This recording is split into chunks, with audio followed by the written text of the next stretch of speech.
could do, which is wild. And we all know that a woman, even if, like I already said it on that panel, even if the woman didn't have her vagina, and I had to choose between a woman that didn't have a vagina and she was a great woman, and I had to choose to a woman that had a vagina, but she was just a vagina pretty much.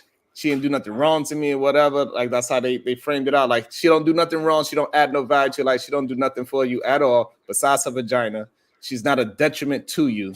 Which one would you choose? Mine was still saying I want the woman without the vagina, and we could build this goddamn thing together. Absolutely. Especially right, when we because talking about we could buy the vagina in a can.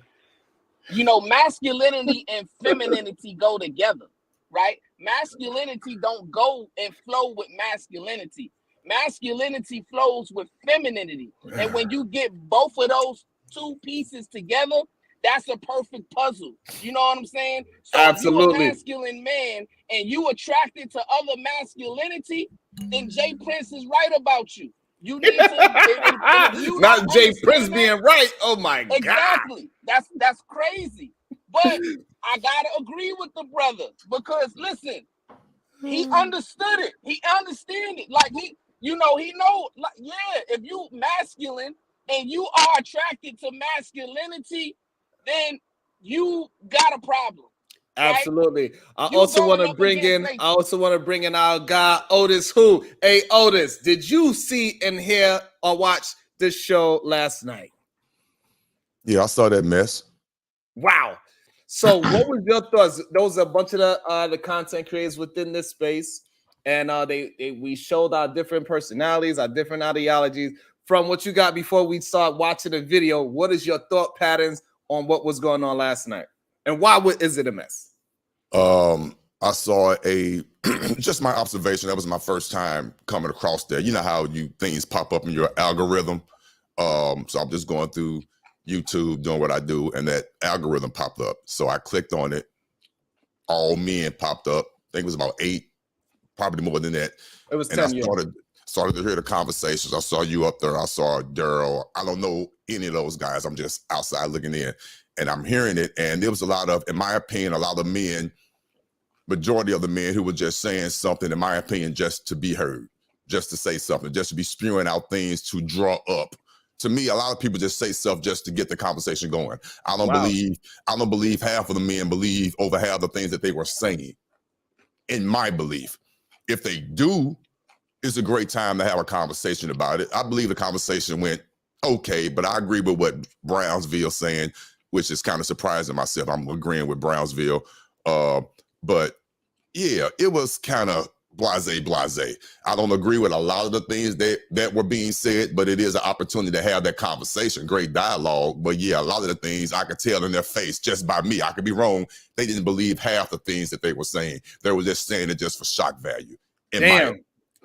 Did you see that every time I spoke that some of them, they felt a certain way when they heard my voice? Well, you see it in their face, the facial expression, but that's what makes it YouTube. I saw it. I saw the disdain.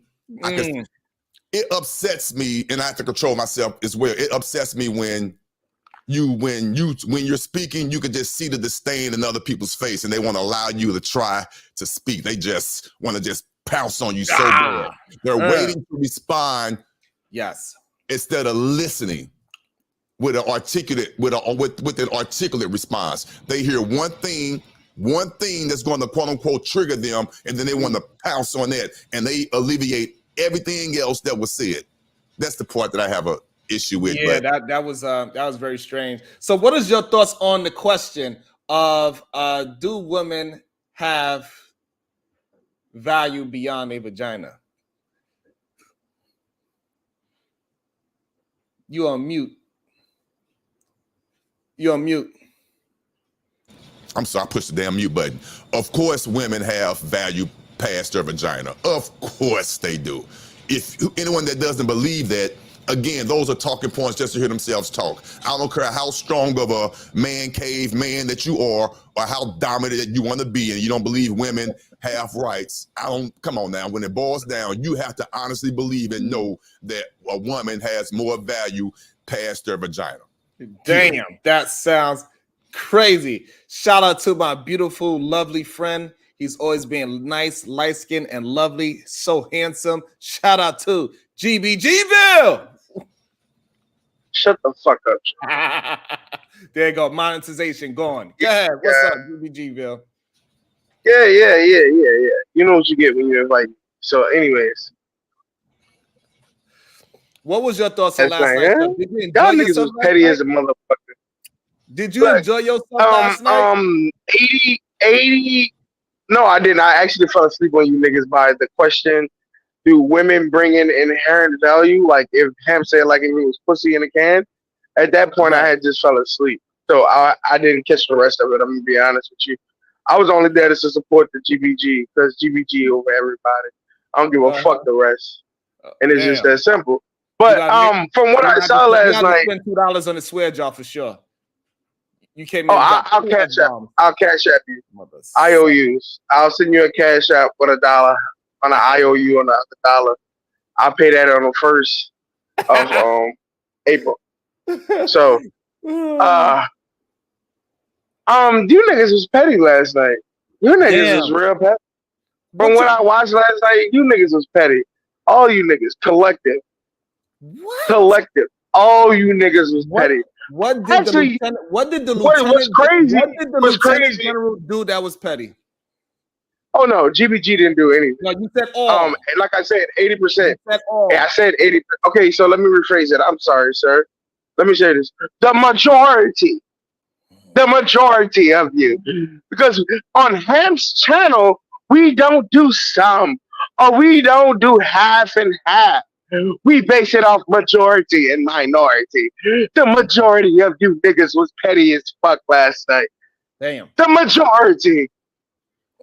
Okay, the majority. So Granville, so as we move this conversation forward, all you niggas was.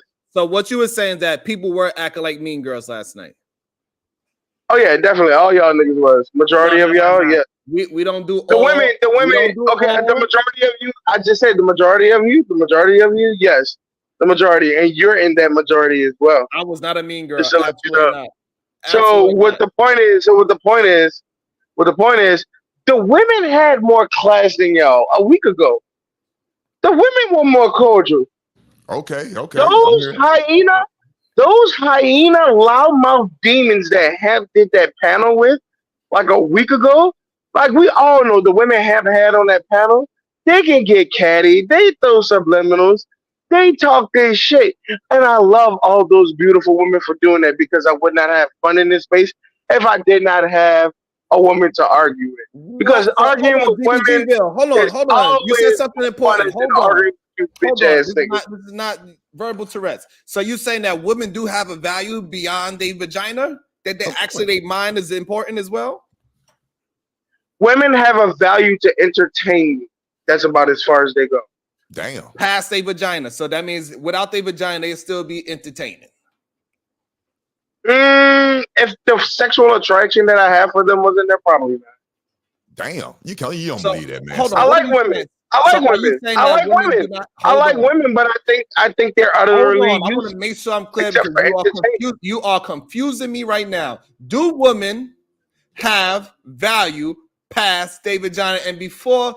Okay, good. Yes, they do. Yes, they do. Okay, they do. So I just want to make sure we clear. I can agree with that.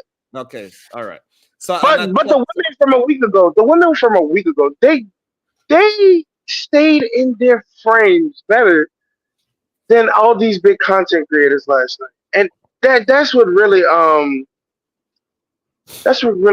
piqued my interest. Hold on, I got somebody in the backstage. I want to welcome somebody to the stage that I know she believes that her value is past her vagina. Welcome to the show, Miss Polly. Right. Good day. So, it was crazy last night. For the first hour and a half, 2 hours that I watched it, you niggas was petty as fuck. I thought the women were gonna be like this. I was like, these bitches about to go at each other. It's about to be prime, like Rumble in the Jungle. I'm about to actually get all the demon women in this space on one panel, and it's about to be a movie. And they were up there like they were battling law firms against each other. Like you have like it was crazy. But then I come on this show and I'm like, all right, these niggas is niggas. You know, they men. It might get a little crazy, but everybody got their sides. It's not gonna go that far. You niggas was up there like a 2008 burn page on Facebook. But hold on, the crazy part is that if you know what a 2008 burns page on Facebook is, then you know that's some petty ass shit. You have a lot to say about it. So what I'm saying is this. We seen who was the ones that was doing the over talking. We seen the ones who was painting the narratives. We seen who was trying to overtake the show and who wasn't. It was clear as day who was trying to paint a narrative last night. All you were. No, the majority. The majority. The majority of y'all. Yes, the majority of y'all was trying to paint narratives and throw subliminal. You're in that majority as well. See, now you're about to make me play the video. So when the question was asked, play the footage, nigga. Play the footage. Well, hold on. Yes, I want to know before I play. I want to know what's your mindset on it because I'm trying to see if you're just trying to be diplomatic. Or are you being for real right now? Because now I'm kind of confused. I'm being sure. So hold on. So when the question was asked, would you just go get a vagina in a can, or would you want a real life woman? You thought I was trying to paint a narrative, sir? When I said women no, sir. This is what I'm saying. This is what I'm saying. With every question that I saw have asked, niggas was throwing subliminals inside of their answers. You're not gonna bullshit me. You're not gonna bullshit the people in this space. Hold on. But instead of using guns and knives, not just for you to say whatever you want to say. I'm trying to ask you a specific question. This is not just say what you want to say. You said what you want to say earlier, but now I'm trying to get to a specific question because it's one thing you saying that throwing shots, and then there's another thing that's saying painting narratives. Because what I said was just now that we was able to see who is attempted to have conversations and who is attempted to paint narratives. Is what I said. I ain't talking about the shots. Okay, we all was throwing shots. Fine. I threw a shot at Aaron. I said people be in their basement like Aaron. He said, He didn't laugh. I thought I was going to give him a crack a smile, but it didn't work. Right? So we all threw a little shot or whatever. Cool. Okay, so you want my question? You want my answer? Right. Majority of the men on the panel were painting narratives. Fine. Now, period. So now, where was the narrative painting at that part? At every question I have asked, y'all were painting narratives.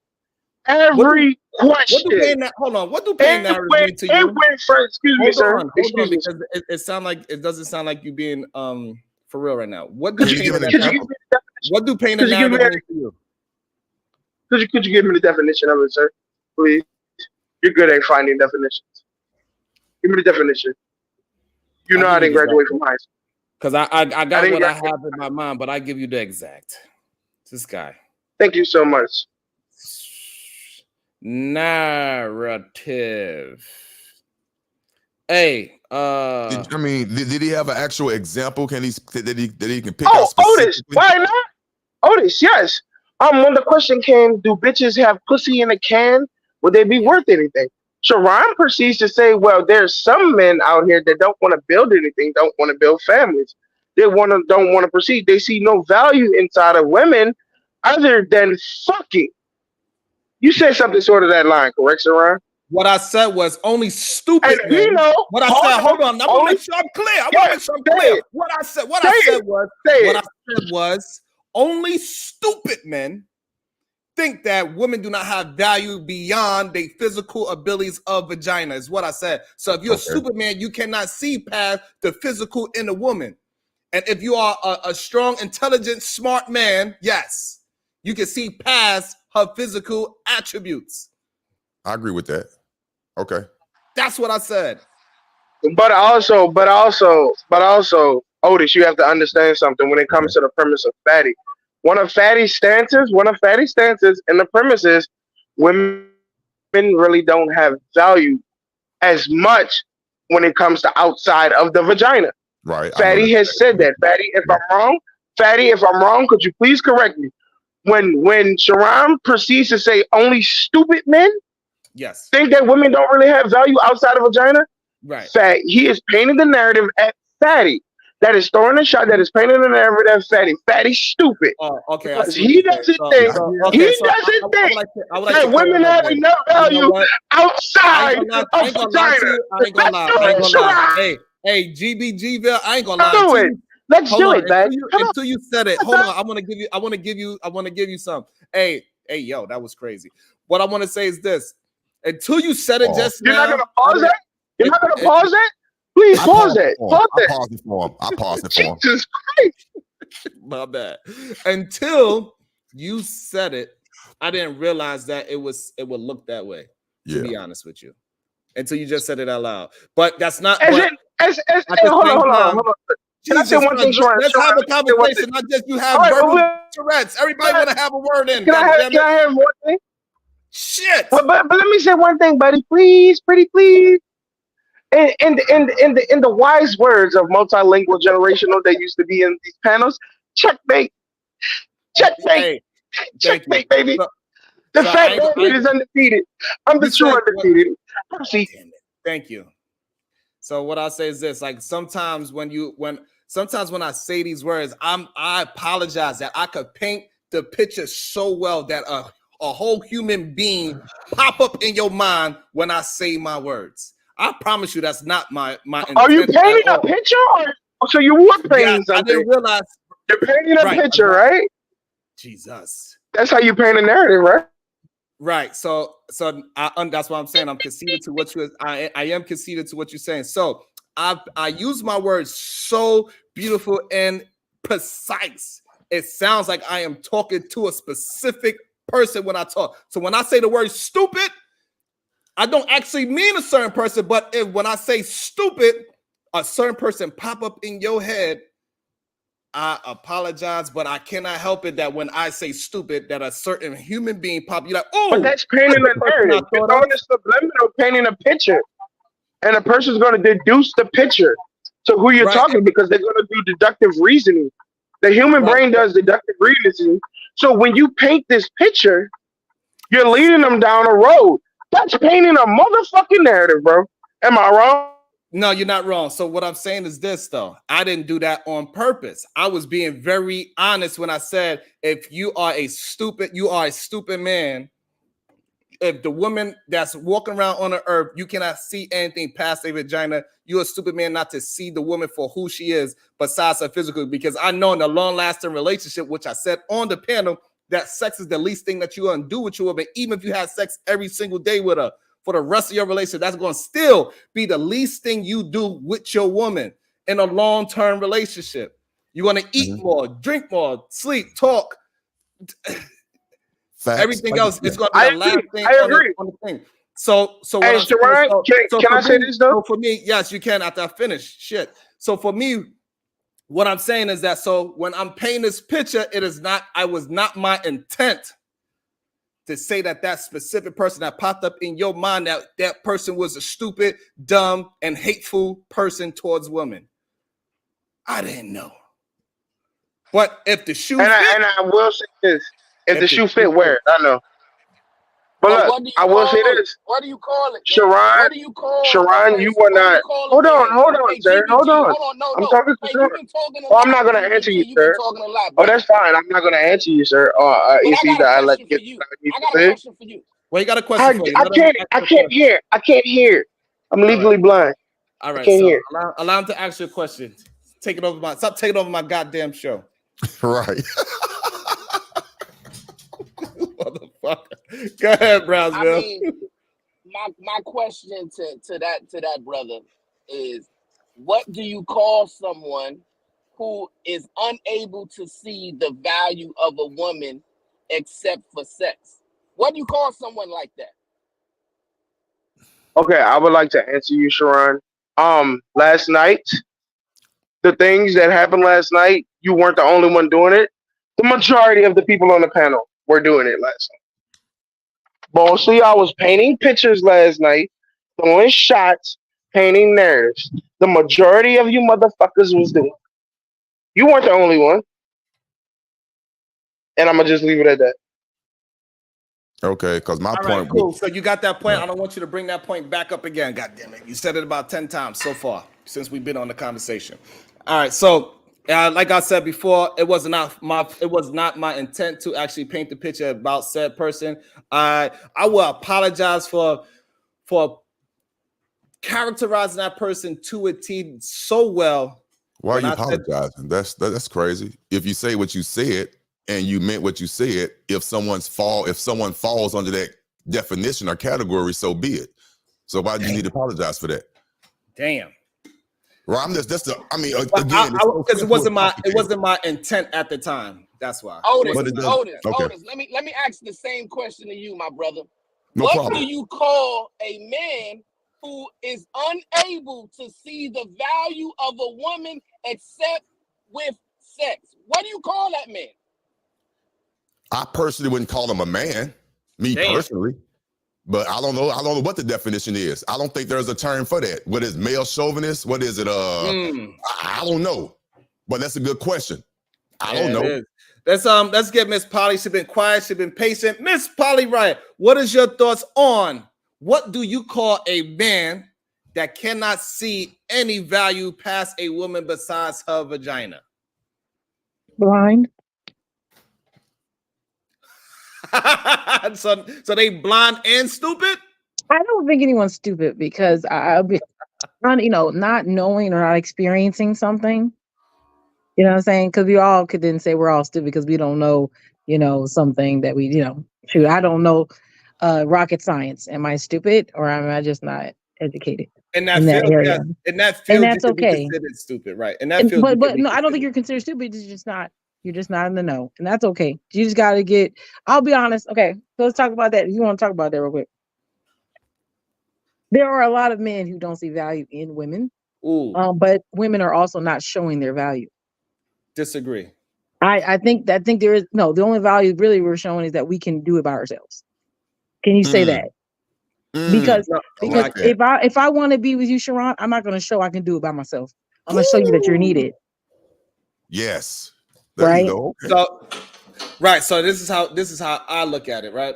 So it is up to me to see the value. If you are doing something by yourself already, it is up to me to see the value in that and say, hey, let's do this shit together and present something to you that the person is willing to accept. So if men are seeing women and they are chasing down a woman that do not have value because they are blind to the women that have value, that is a reason why those women, in my eyes, are doing it alone. I understand. They standards are higher. But would you say that there are some women who also don't do anything because they want someone else to do everything for them? So then you're not showing your value if all you're showing is that you can take. Right, but also those women, their value is being shown because they stay single. They stay at their mom's place. Yes, because you said the ones that are not doing anything, the ones that's not okay. So let's say, okay, here's an example. Yeah, I'm gonna give you an example. Go ahead. If you go on OnlyFans, all you're showing is that you can just put out.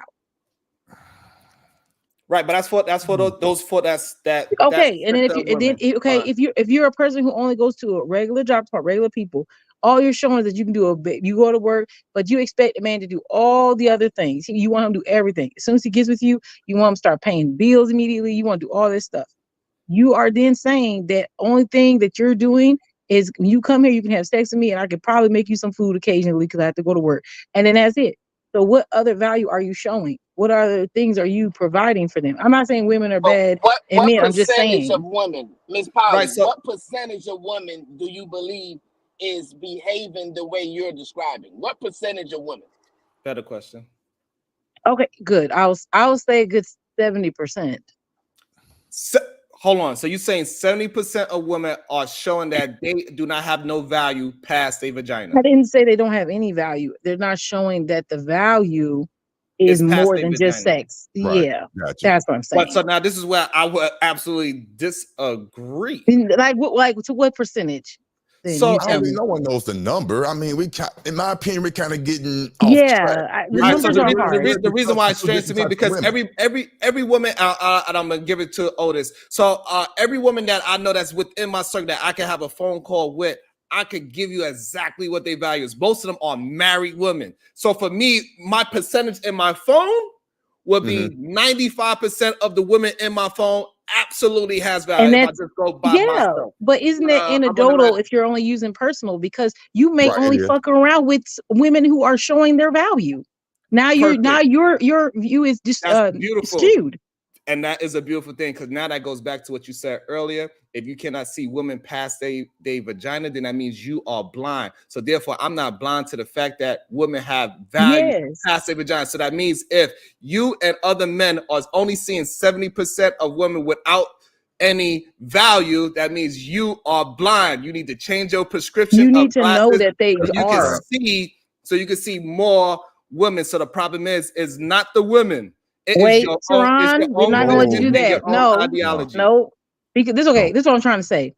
What you're saying what I'm saying, but you're changing it a little bit. Because it needs to be. This is why you're changing it. Because at the end of the day, those women are still only showing that value. And a lot of them don't have any other idea how to attract a man but using sexuality, because that's been pushed on us. And we get reactions from men. So if you're saying that, if I say, okay, I see this woman and all I've learned to do was basically just be able to take care of myself, I haven't learned anything else or learn how to even cater to a man to any degree. And that's vice versa. A man, if he's only learned how to just take care of himself, when he meets a woman, he doesn't even know what to do with her. He doesn't know. He just knows that she maybe provides children and maybe washes some dishes and makes a sandwich. He has to know more. And if he doesn't know, if he's not taught, if he doesn't strive to do better in that area, he's not going to do better. But again, doesn't sound like it's the woman problem. It sounds like the man problem. It's an everybody problem. No, I do not see that. 70% is crazy. I know because he's been very patient. Get Otis, let me hear some thoughts what Otis got, and then we're gonna go with Brownsville, New York. Go ahead, Otis. Okay, let me say this. There's different types of women. I'm going to focus on just the main two, but there is more than two types. The main two that we're discussing is a woman who's independent enough that she knows her value in her mind so much that her vagina is part of that package, and she's so independent, I'm going to do it all on my own. And the other woman is, I'm kind of passive. I know I'm beautiful. I know my body is what it is. I'm not going to do nothing because what I'm doing is enough. The man is going to come into my life and take care of me. So those are two facets of women, left and right. Again, independent women who really feel like they don't need a man, but if they do come across a man, they're gonna have something to bring to the table. Versus the woman who has her femininity and she's leading with her vagina and she wants that man to come in and sweep her off the feet. We see that every day. But what about the woman that's in the middle? Okay. She's independent. She knows what she has, and she's looking for that man to add to that and willing to make her be, here we go, submissive without knowing she's being submissive. There's few in that middle category, but there's a lot of the two women that I described. A woman who's looking for that man to do everything, and the independent woman who knows what she got, and she just wants that man to be there, and she wants to be in control. That's where the manosphere comes from. That type of woman that I just later described. The manosphere don't want that type of woman. They too independent. I don't need a man. I don't need them. They looking for that latter woman. I mean, that first woman. They know they cute. They lead with their vagina, and they want the man to come in and take care of them. That's what the manosphere want. But that middle woman is what I want, is what I have. And I landed my plane. What say Brownsville? I just think 70% is crazy. That's a crazy number. And we gotta understand this, right? When we share our perspectives or ideologies on these type of topics, majority of our ideology is gonna come from anecdotal data, right? Because we don't know the collective of women. The women that we know are the women that's in our lives, or the woman that we've crossed paths with during our lives. So when you say you don't understand or you haven't seen the value in a woman at all in any part of your life, you're devaluing your mother, you're devaluing your sisters, you're devaluing your teachers, you're devaluing your nurses. I mean, it's just a crazy thought to say that woman only has value between their legs. I don't understand where that ideology comes from. And I don't understand what Miss Polly is saying when she says 70% of women don't have value. That was crazy to me. First And off, she's I a didn't woman. say that, so get my words right. What I said was 70% of women are leading with the wrong thing. That's what I mean. If you want me to clear it up, because if you're asking me if they don't have value for their vagina, they don't. But if you also don't know how to use any of your other values to get a man, then you're only using and showing that part, right? So let's But see, let's try to clear it up. Hold on, Sharon. I understand it. What she's saying is that 70% of women in her belief is leading with her vagina, right? Okay, I'll change that even. I'll even change that because this is why I All don't right, have hold just on, because anecdotal information to start with. It's too much Because goalpost. All right, it's too much yeah, goalpost movement right now to correct the ideology. It's just a flawed. Let's just leave it at it's a flawed ideology, and we should probably not use that because that's the reason why the goalpost got to continuously move down the line. which one? The 70% one. Okay, yeah, just leave that alone. Yeah, because it's way too flawed. 70% of women definitely. It's not too flawed, Sharon. You can't say that because you're telling me that. So everywhere you look, this is just. I guess we're not going to move forward. Go ahead. No, we're not. Wait, so the reason why I'm saying that because you have to also take into fact no one's attacking women on this. I think that's where a lot of people people feel that way. No, okay. it's because just you got your words. You do. Hold on, Nigga, you get it right after Flora. You get it right after. Go ahead, Polly. I'm trying to say is that the reason why I'm saying for 70% of women are showing and leading with that is because it is everywhere, not just visual. And I'm saying that from a person who's actually studies people. I went to school to study people and how they act and how their environments interact with them. So I'm not telling you from a person of only bias. I have a little bias because I have my own experience, but I'm telling you from seeing how people move. And this is outside of our own country. Women move by the outside appearance and what they can offer a man. A lot of time is led by sexuality. All right, go ahead, Naked Slayer. And I also want to introduce to the show Ruled by Venus. Go ahead, Naked Slayer, and then we're gonna go Ruled by Venus. No, I just came up because I don't like when we try to put not dollar amounts, like percentages on what percent of women is this or that. I just feel like it's and she talked about people feeling attacked, but when you try to act like you can speak for that percentage of women in the first place with your lackluster experiences, it's very strange to me that we keep trying to say things like this and apply it to a general group of women. Now, do I think a lot of women do lead with those things? Yes, I do think a lot of women have been misled because men stepped out of their frame. And so women had to make up for that. And when you have women who are trying to fill shoes that they're not supposed to, you're going to have them doing things sometimes that are not in their best interest. So I think it's more of that versus what she was saying, which I think just is another way to indict women for our current experiences right now. Thank you, Flora. That was beautifully said. Go ahead, Ruled by Venus. What's your thoughts? Can you just call me Venus? Jesus. Ruled by Venus. I'm sorry. I'm saying that shit. I didn't really hear the 70% of women conversation, but that just sounds dumb. So I don't know. But anyway, I just wanted to say, yesterday on Hamp Show, from what I saw, that shit was so fake, Sharon. I had to stop watching it. I don't know who half of those people were with these brand new perspectives that were completely the opposite of everything they've ever fucking said. Like, what was happening yesterday? Get on Venus. That shit was fake. I'm like, what is this? Venus. Oh my God, I couldn't take it anymore. So give us an example so we can explore it. So who said something that was get their motherfucking ass? Get them. Yeah.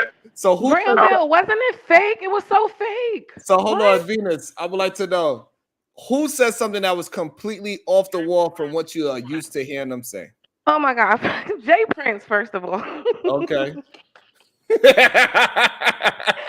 Why you choose the easy target? Why did you choose the easy target? No. I wasn't gonna say any names because, like I said, most of them were being fake. Most, okay. So it's not just him, but he was the most extreme to me because just say the majority. Because the majority. Let her talk. Wait, hold on. I have had like fucking long ass debates with Jay Prince where he has said over and over the only thing women are good for are making babies and their vagina. Other than that, we have no use for them. Okay. Podcast has said the same fucking thing. So it was so interesting. All of a sudden, like what? They're trying to rewrite their history in the space. Well, I don't know. No. Wait, hold on. To be fair, when new evidence presents itself. Wait, can y'all please? Yeah, you can evolve. To be That's fair, what I was gonna ask. To be fair, podcast I think kept his same stance. Like I think he was kind of still saying the same thing. To be fair, so he didn't switch up. He needs to get a job. Jay Prince definitely switched up.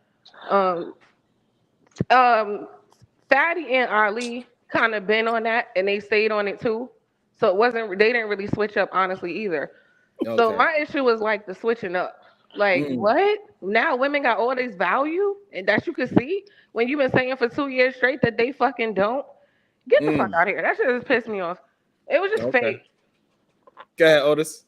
Venus, may I ask you a question? I'm so sincere about this and genuine. Does a person have a right to change their mind when new evidence presents itself? Can they evolve? Yeah, but we know these people well enough to know who's actually evolved and who haven't. That was bullshit. Damn. Exactly. Wow, no, but the thing with Jay Prince is he just be talking like, you know, when you're a person who does things for reaction. I'm just gonna leave it at that. I'm not And then where is Aaron O? Aaron O, I had so much confidence and faith. I'm like, Aaron O gonna do the right thing. Oh, don't you do it. He did. At first he did, and then he tried to do this diplomatic shit, trying to give an answer to be fair. No, give an answer to tell the truth. You know, women are valuable, like you said they were. But then at the last end, I don't know if he felt sorry for podcasts. He tried to act like he trying to understand. No, I was over that whole show. Aaron's always been a dummy sympathizer. But hold on. So good job, Granville. Good job, Granville. Can I ask you one question? Go ahead. Did Aaron really change I appreciate your civility. Go ahead, Granville. Has Aaron ever changed from how he's moved in this space? No, he always doing this diplomatic shit, and I'm tired of it. But he wasn't up there being petty. No, that's why I said he wasn't being fake. Like the majority of the diplomatic shit, I can't fake it. He needs Sometimes you just gotta stand on an answer. Get back to work. Get back to work. On lunch, come and talk to us so you can stop whispering in the mic. I'm not disturbing your other fucking people in the office. All right. Jesus, just don't have Tourette's, verbal Tourette's, god damn it. She's disturbing everybody else in their cubicle at her office. But keep it to the I think that's not good office environment. All right, but put a period on the goddamn comment that you're saying. I feel like if I don't stop you, you'll just keep on going through the whole show until I press the end. But it's okay. It's okay for Flora to tell Aaron he has a disability. That was okay, right? What? I don't even understand that point. You didn't even hear it because you didn't hear what she said. Because you too busy being loud. Because you keep interrupting her. She said he's a dummy sympathizer. She didn't call him a dummy. She said he sympathizes for dummies. That's what she said. Damn, corrected. He didn't even listen to me. Yeah, he is acting. And he has a disability because he's a dummy sympathizer. That's what she said. Lucky Marie, what it do, baby girl? Anyways, let's move on. Let me see if I get the beautiful Lucky Marie on the panel, because last time she was here was absolutely awesome. Come on, Lucky. Hi, Lucky. Let me see if I can entice the beautiful Lucky Marie to show up to the panel. That would be awesome. But so I think that part was really interesting about the whole vagina part, and that these men are standing on that they mothers, they sisters, they aunties, they cousins, they female family members have no value whatsoever. That shit is disgusting. I had to turn it off. Like, how do y'all even feel okay saying that type of shit? That shit is ridiculous. And it be the same men who, if you look into their life, women have done tons of shit for them. It makes comment. Cynthia G sounds right more and more every fucking day. Because women do so much shit for men, and they'll get up and be like, well, shit, if I don't want to fuck them, they ain't shit. They ain't worth shit. Wow. Like, what the fuck is that? I have no idea. That was about to be a situation. Hey.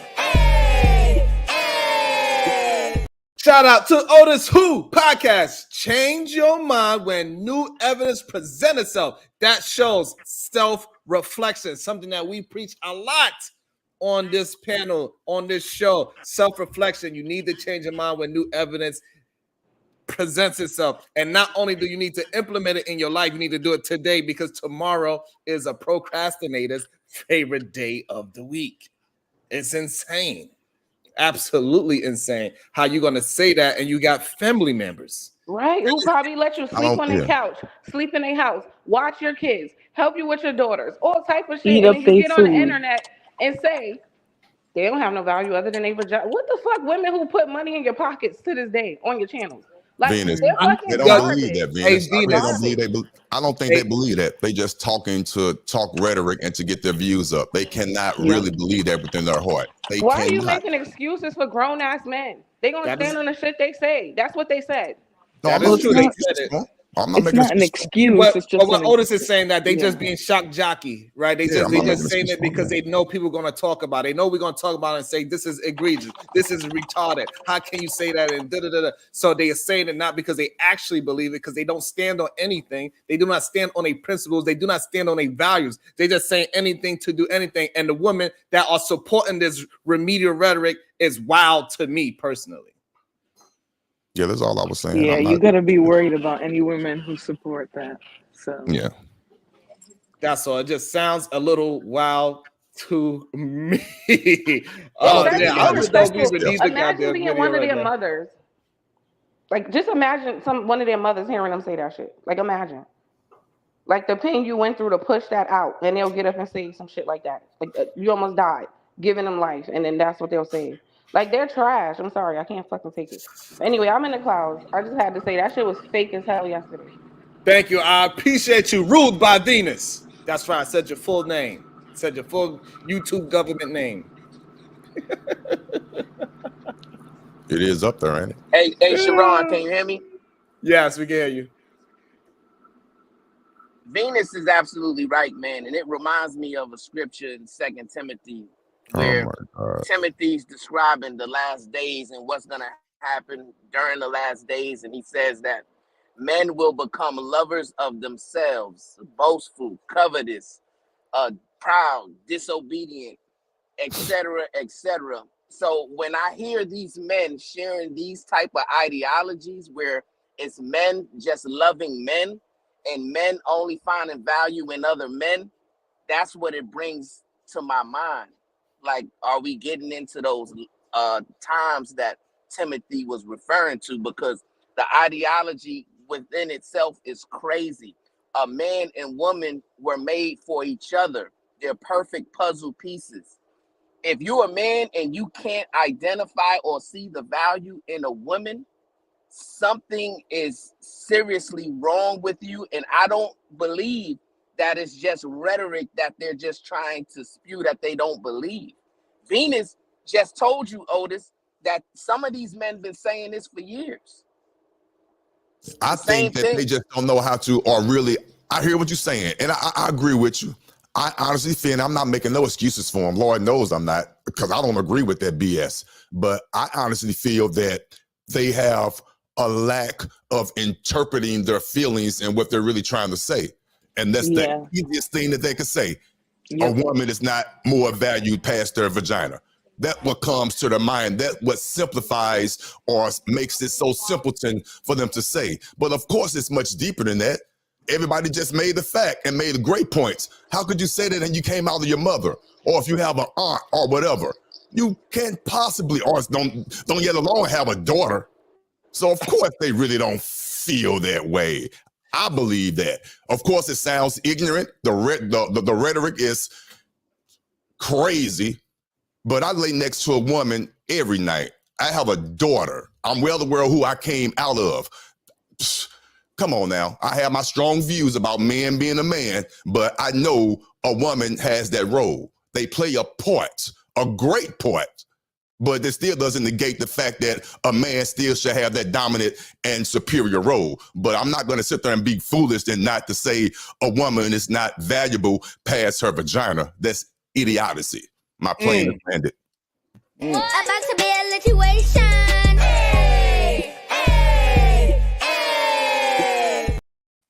Shout out to, we don't have to concede that at this moment that he is the best moderator in the space to control all those goddamn personalities last night to the best of his ability. This might be risky with the 20 ball. Thank you, Sharon, for your presence. You are welcome. Appreciate you as well. Yesterday on the panel, I'm humbled by the participation of all the brothers yesterday. No, I can't pronounce these multiple syllable words. It doesn't matter if it's just an easy one or not. Thanks again and salute. I appreciate you, DJ Hamp, because that was not an easy thing to do yesterday, and you was able to mine it the best way possible. I think that was probably the best outcome you could possibly get out of those group of men yesterday. It was not it wasn't an easy one, especially when things got heated. It was not easy. What's up, Pastor? What it do? What's your thoughts? Hey, yo, I got a phone call. Y'all give me a second. God damn it. You mother sucker. Oh, while he is getting his phone call together, we also got Yamagase Ryokodo Rasado. Good day, Lamar Black Attack, all the way from Japan. How you doing? I'm doing good. I'm just watching it and enjoying. You should be asleep, sir. Did you get to see the show last night, Lamar Black Attack? It was a great show. For all your enemies, I think what him did was amazing. To bring all of y'all on one panel, that was like, it was amazing to me. Yeah, definitely. Because I love all of y'all, so it's like, damn, he trying to give everybody an olive branch. But I know it's not going to work, but it's like, damn, he tried to get everybody together in one panel, and he did. Yeah, I think he did a pretty good job. Yes, because most people don't know y'all, all of y'all, but I do. So it's a whole. It was Lamar. That was my first time seeing that. I don't have a dog in this fight. I'm new to all of this. Seriously, this is again. So I didn't know anyone on that panel except for Sharon, and I don't know Sharon. I just all demons, Otis, including Sharon. Every single last one of them. I'm just being fair. I got you. I'm gonna tell you why I like the show, because you could tell that you could feel the tension in the room. Yeah. You could cut it. Hamp is civilized. That's why Hamp is civilized. And the way it was handled, I give much respect to the moderator. Again, I don't know if that was my first time seeing him, but yeah, the way he handled everything there, and there was a lot of alpha males in that room. So the way he handled it, and the way the alpha males, even though they got a little rambunctious, a little bit, that's what you do, they still held it with their composure. I guess he had his rules and baseline that everybody had to stay within 30 seconds and all that. So that everybody seemed to have followed that guideline. So I appreciated all that. It was cool. Yeah. So I'm back now, Sharon. Hey, yo, so let's get this bullshit out of here, right? They did not say that. I wasn't even listening to the shit. But what I'm saying, that's a talking point from a long time ago, right? What they saying is, it's not that women don't have value. It's that they're talking about the main value that they see. Okay? That's the main value that they see. Y'all are talking about other values that they don't see as important. That's it. Can you give me an example? Because I'm lost in that definition. So when it comes, so they look at childbearing, cooking, those things are of higher value. Saying how she got a good job and all this education is of lower value to them. That is it. It's that simple. It is. That's crazy. Simple. That's crazy. A lot of them can't even pay their bills Pastor, without a woman. Before we move forward, what is your thoughts? Do you think women have a value past their vagina? So yes, but it is not of the highest importance to me nor them. You want to keep it real. All right. So most women would rather be mothers than CEOs. So, having children would be more important than education. But Sharon, can you address how we're not even living in a time like that anymore? Yep. No, because you have a dead womb does not mean the average woman does. Wow. And most women want to have children over being CEOs. Okay. I agree with that. His delivery, I don't agree with, but what he's saying, I agree with. I really do. All right, so most women want to be mothers beyond CEOs. Okay. Now, what is the point of saying that part? That was the whole value concept. They're not saying that women only have value past sex. their vagina and making babies. That's where you're wrong, because they exactly said that they are only useful of their vagina, and that's the greatest value. They said no. This is not what was said. They said if they have no vagina, they have no value, is what they said. So, do you agree with that statement? That's not all they had, but it's their greatest value. So let me give you a better question, because you don't want to answer the question. They said they got one woman that does everything that you need possible to make you a better human being, but they have no vagina. And then they got this woman over here. She has the opportunity to have sex with her, but she don't bring no value to your life. But she doesn't decrease your value neither. So she brings no value to your life, but all she has is a vagina. And they want to know, which one would you choose and why? I'll pick the latter. Because that's okay. Why you even trying to argue the point? This old that's gonna be the one that you have kids with. You're lucky somebody called me, you old washed up bandit. So Pastor, this is what I'm saying. The other men were saying they would choose the woman that just have a vagina and don't bring no value into their life, because that's the only value a woman has, is what they were saying. That's what they said. I'm not mad at that assessment, because you know what? At the end of the day, that's her greatest value, I feel. So that's how we're gonna get these kids out here. That's what's gonna get the family going. So we can have more bandits like you. Look, we can have more bandits like you. She right here and get fired from that punk ass job right now. You're not gonna do nothing. Hold on. You're not gonna do nothing. Hold on. So don't you understand? This is why women are opting out of marriages and long-lasting relationships, because of the words that you just said, and the words that those men said last night. Yes. Or do you understand that when the women hear those words, it makes them more nervous to get inside of a marriage? Do you understand that or no? No, that is your understanding. Because a lot of these women are quitting these jobs and trying to. Why are they always trying to find a nigga? Does he sound like somebody who's marriage material? Like 100,000 or more. Because they want to work. They want to make babies. So hold on. So we know that whole $100,000 thing is bullshit remedial rhetoric. We already disproved that conversation. So please do not bring any remedial rhetoric, because there's no way you can substantiate that women need a man with $100,000 or more earning. No, because men are getting married all the time with men that make less than $100,000. So like that remedial rhetoric needs to stop. They don't care if you. They don't care if you 6 foot. Like if they was building up their perfect man, yes, he'll be over 6 feet. He'll have over 6 figures. He'll have a six pack. We understand that is if you trying to build a man, then yes. If you ask somebody, so what happens in these conversations? What happens in these conversations? I'm gonna have to start dropping y'all if y'all want to just talk over me. In these conversations, what happens that you ask the woman what's her perfect man, and then she gives it to you. You don't fit the criteria of her perfect man, and then now you want to bash a woman and say this is what you want. And y'all women, y'all don't understand.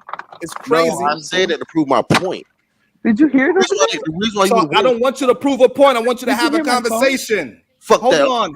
I'm not trying to hold on.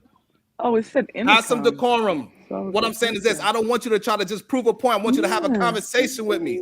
You don't got no gotcha moments. We should learn by last night. It is no such thing as a gotcha moment in this thing, and we need to stop trying to prove gotcha moments and prove that you are right. You sound like the old Kevin Samuels. Shame, insults, guilt. No, but it's like if you don't put the phone down.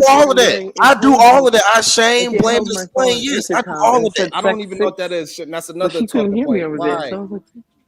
Hey, Sharon, excuse me if I may. I believe Maker Slayer is speaking and she doesn't know her mic is open. Oh, oops. Okay, she fixed that. I apologize. Go ahead. Yes. So what I'm saying, Pastor, like let's not just spew talking points and let's have a conversation. Like I'm tired. That's why one of the reasons why I say let's rebel against remedial rhetoric, because people just want to say talking points. Yes, the talking points sound cool. However, that shit does not relate to real life. So let's stop using the talking points and let's have some goddamn patience. You have the mic. So go ahead. You want to use your talking point or do you want to use real life? Which one? The talking points came from real life, so let's go ahead and just have the conversation. Because I'm telling you, the reason why they want a guy that make more money is so that they can go back to just having babies, which will be their greatest importance. Which will mean how are they going to have the babies? By having sex. All right, that is how it goes, bro. Why are you going against the nature? So here's the problem that you're having, that a lot of women, when you talk to them, they want to be more than just a mom. They don't want to be considered just a mom. They don't want to be considered just a wife. They want more importance in their life. So that's why they want to be in the workforce. They want to feel importance besides of what they produce out of their womb. This is just what it is. Whether it's right, wrong, and indifferent, that's not what I'm talking about. And I do not want to lead down that road of that's what we talk about. What I'm saying is that those women in this day and age, they do not want to be just considered a mom. And for some reason, y'all men cannot understand that. No, I understand that, Sharon. Hold on, Pastor. I understand that, Sharon. That makes perfect sense. So in that instance, for those women who want to have those big dreams, ambitions, goals, and stuff like that, shouldn't they go get a house husband? So now that's a new talking point, right? And it is to what the fuck, Sharon? That's not a talking point. That's a solution to the problem you just presented. That's a solution to the problem you just presented, Sharon. I don't know. You don't have to scream. He's right on that one. He's right on that one. Even if that's the solution, it is not a real life solution. Because most men are not. The reason why, because just the same way how I just explained to you, most women do not want to be known as just a wife and a mother. Most men do not want to be just known as a husband and not a provider. They do not want to be the husband that just sits in the house and a wife take care of them. Most men are not moving that way. They would not be comfortable that way. There's a minority of men and a minority of women that actually want the opposite of what the majority in their gender wants. So wouldn't it be okay? Wouldn't the solution be for that minorities on both sides, where the couple together, since that's what they want? So here's the problem. Most women do not want a man that's willing to be a house. I just said the minorities. Right. I put a stamp on it. Okay, so now okay, cool. So that's the solution, that we gotta find that small minority that's willing to be a now we gotta find that small minority. Y'all, that's what you projected. I'm doing my best to acquiesce to your thought pattern, right? You saying it's a minority and it's a minority of men that is willing to be house husbands, and it's a minority of women that's willing to be provider wives. So what we got to find, so for that to work, we're gonna have to find a minority and a minority to find themselves. That's the only way that could work. But now, let me ask you this in your mind, Sharon. Let me ask you this in your mind. In your mind, do you think the majority of women want to be more than a wife and a mother? Oh my goodness! I already explained that. Yes, in your mind, most women want to be more than a wife, because too many men put a negative connotation on just being a wife. Too many men put down just being a wife. They say, "Oh, all you do is cook and clean. You don't do shit all day anyway." And they don't even realize that they was putting women down for so long that they say, "Fuck that. Well, I'm gonna do some work." And they got confused, and now they want to be on the workforce and fight back and forth and go out there in the workforce and earn something past just being a wife, because they want to feel something, because men failed to give them the ideology that yes, these women are great beyond being a wife and being a mother. Valid point. I agree with you 85% on that. So I'm gonna ask my question again. Shouldn't those women who feel that way should get a husband that's gonna take over the role of the standard of what women have done all their lives? Yes, I got you right now, Naked. So the problem, Naked Slayer, Naked Slayer. I'm sorry. I'm sorry. I can't forget this. Your ass. I got it. Come on, Sharon. You can do better. Okay, yeah. So go ahead. I didn't fully understand. Say it one more time, though. The women want to progress. They want to be providers. They want something. They want status. They want power. They want money. They want the ability to be free. They don't want to be reduced to just a mother and a wife slaving away in the home, because we know that the job in the home, dealing with the children and balancing your husband's emotions, that's a big deal, bro. Like women have been dealing with that for eons. Okay, Gad. Wouldn't the solution be that they get with a man that's willing to take that role? No. So the solution to women is no. So the solution to what women are moving towards is more of, hey, I'm gonna be powerful in my side of the life, and you be powerful in your side of life, and we come together and we move this shit together. That is what women. That shit ain't gonna work. It doesn't matter we're not talking about what's best, because we already know what's best. We know what works. But however, society is not going to regress because it's not enough men out there that believes the way how me, Otis Brownsville thinks. Whoa. About the relationship. Can I go next, Sharon, before they all It's the population problem, maybe y'all are relics. Right? Maybe y'all are relics in this progressing world. Have you ever thought so that's about fine, that? and that's why I'm trying to Y'all explain. may be actual relics. So now that's fine, but I agree with that. But what I'm saying is that so the solution is not house husbands, because women on majority side do not want house husbands. They want somebody they building with. And for some reason, when y'all hear women say this, you hear women talk, y'all just do not understand that. So I got Mumu in the back, and I got somebody else in the back. I'm not ready for this yet, my brother in the back. So you gotta give me some. Can I go before he just continues? Mumu, I need you to I need you to cam up for me. This is my first time seeing you. No, Mumu a real person. He a real guy. Mumu is in the space. Cool. Yeah, he's real. Okay, cool. This is my first time. Shout out to Moo. How you feeling? It's my first time seeing you, my brother. You got validated. How you feeling? I'm validated. I'm cool, man. How y'all doing? We doing well. Thank you for showing up, joining the show, joining the conversation. So Sharon, before we move off to the next topic, what I would say is just because you're the spouse that's at home, that does not mean that you have no income. In this day and age, you can have work at work home. There are those things. You act like the man would just sit at home and not do anything. He can take care of his children. He can take your needs, and he can work from home and balance everything out. He can cook, he can clean, he can do all this. Dang. You can't have all this. This is a possibility. Now, is that the possibility that you want, or you just want it your way? Is the question. All right, can I speak real quick? I need to help. I need to fight back. Yes, fight back, Sharon. Does he not making? Okay, so Granville, does Sherelle add value to your life? Yes or no? Oh, Sharon already asked me this question earlier in the show. Do women add value to me? I said yes.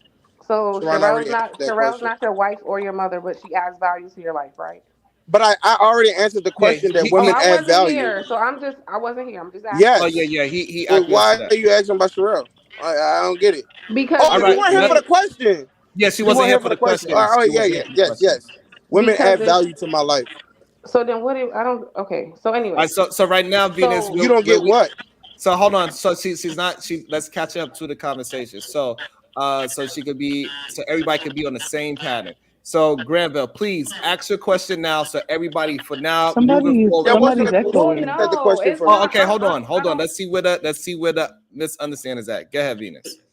There is none. If he said yes, then I don't get anything else he has to say after that. She's not a wife or a mother to him.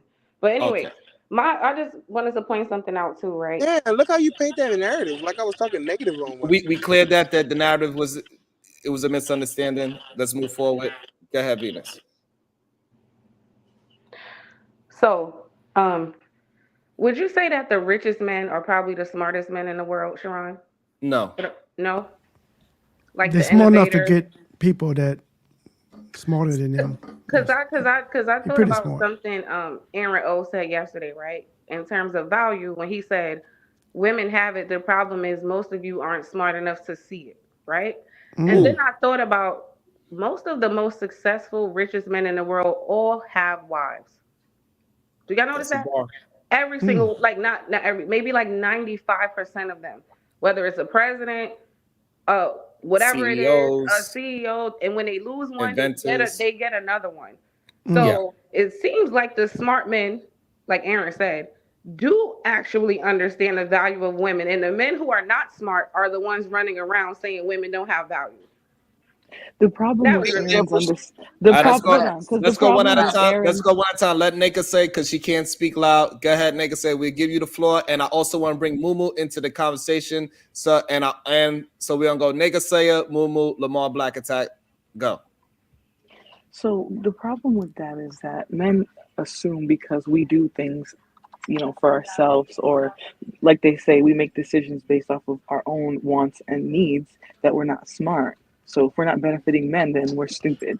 And that's the issue with a lot of their beliefs, because they always fall to a point of misogyny, right? So now instead of just being a logical man, you're being misogynist and viewing women as less than you. So I think that's the issue with the logic is, and especially why you see it more with Black people than you see it in other groups, because other groups have feminists. The difference is they still understand the value of marriage and family and the roles and how that impacts families. So, but that's all I have right now. Thank you. Go ahead, Mumu. What's your thoughts? Yeah, couple things. I'll be quick. Number one, I think the issue is we have too many conversations based on stupid questions and taking those stupid questions seriously when there's a very short answer for most of those questions. The question of if a woman has value is a stupid, nonsensical question, because that's like asking if a red car that's not fast has value. Like it's relevant. It's only relevant to the people involved. So there are men that live their lives where women only have value for their vaginas, and then there are men like myself who have women in my life that have value outside of that. So for us to I feel like, I guess I want to understand, and I guess most of y'all are content creators on this panel, and of course I heard the show last night, which everyone was content creators. Do y'all not understand this, or is it just content? Like, is it just the fact that it's entertaining to talk about stuff like this and not give the short answer, the short, precise answer? Or because then the next thing is, it goes into, once you start answering the question, it automatically goes into demeaning women. Even if you saying they have value, because now you're only talking about their value from the perspective of your life.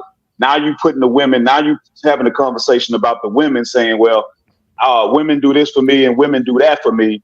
So now you still reducing them to what they're valuable for you. Because I didn't hear nobody, you know what I'm saying? Like, it's the conversation rarely leads to, or barely even is touched on, like,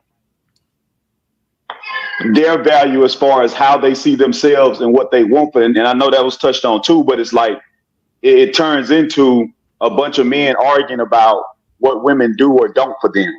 And that's devaluing women.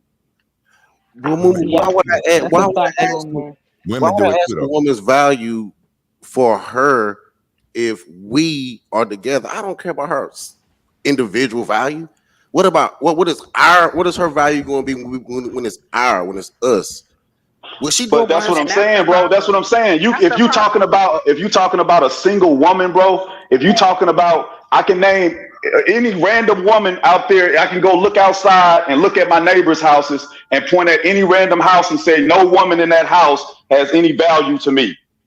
So when you talk about a specific woman, any specific woman might not have value to you, but I can jump on my phone or I can look inside my house and see a bunch of women that have value to me.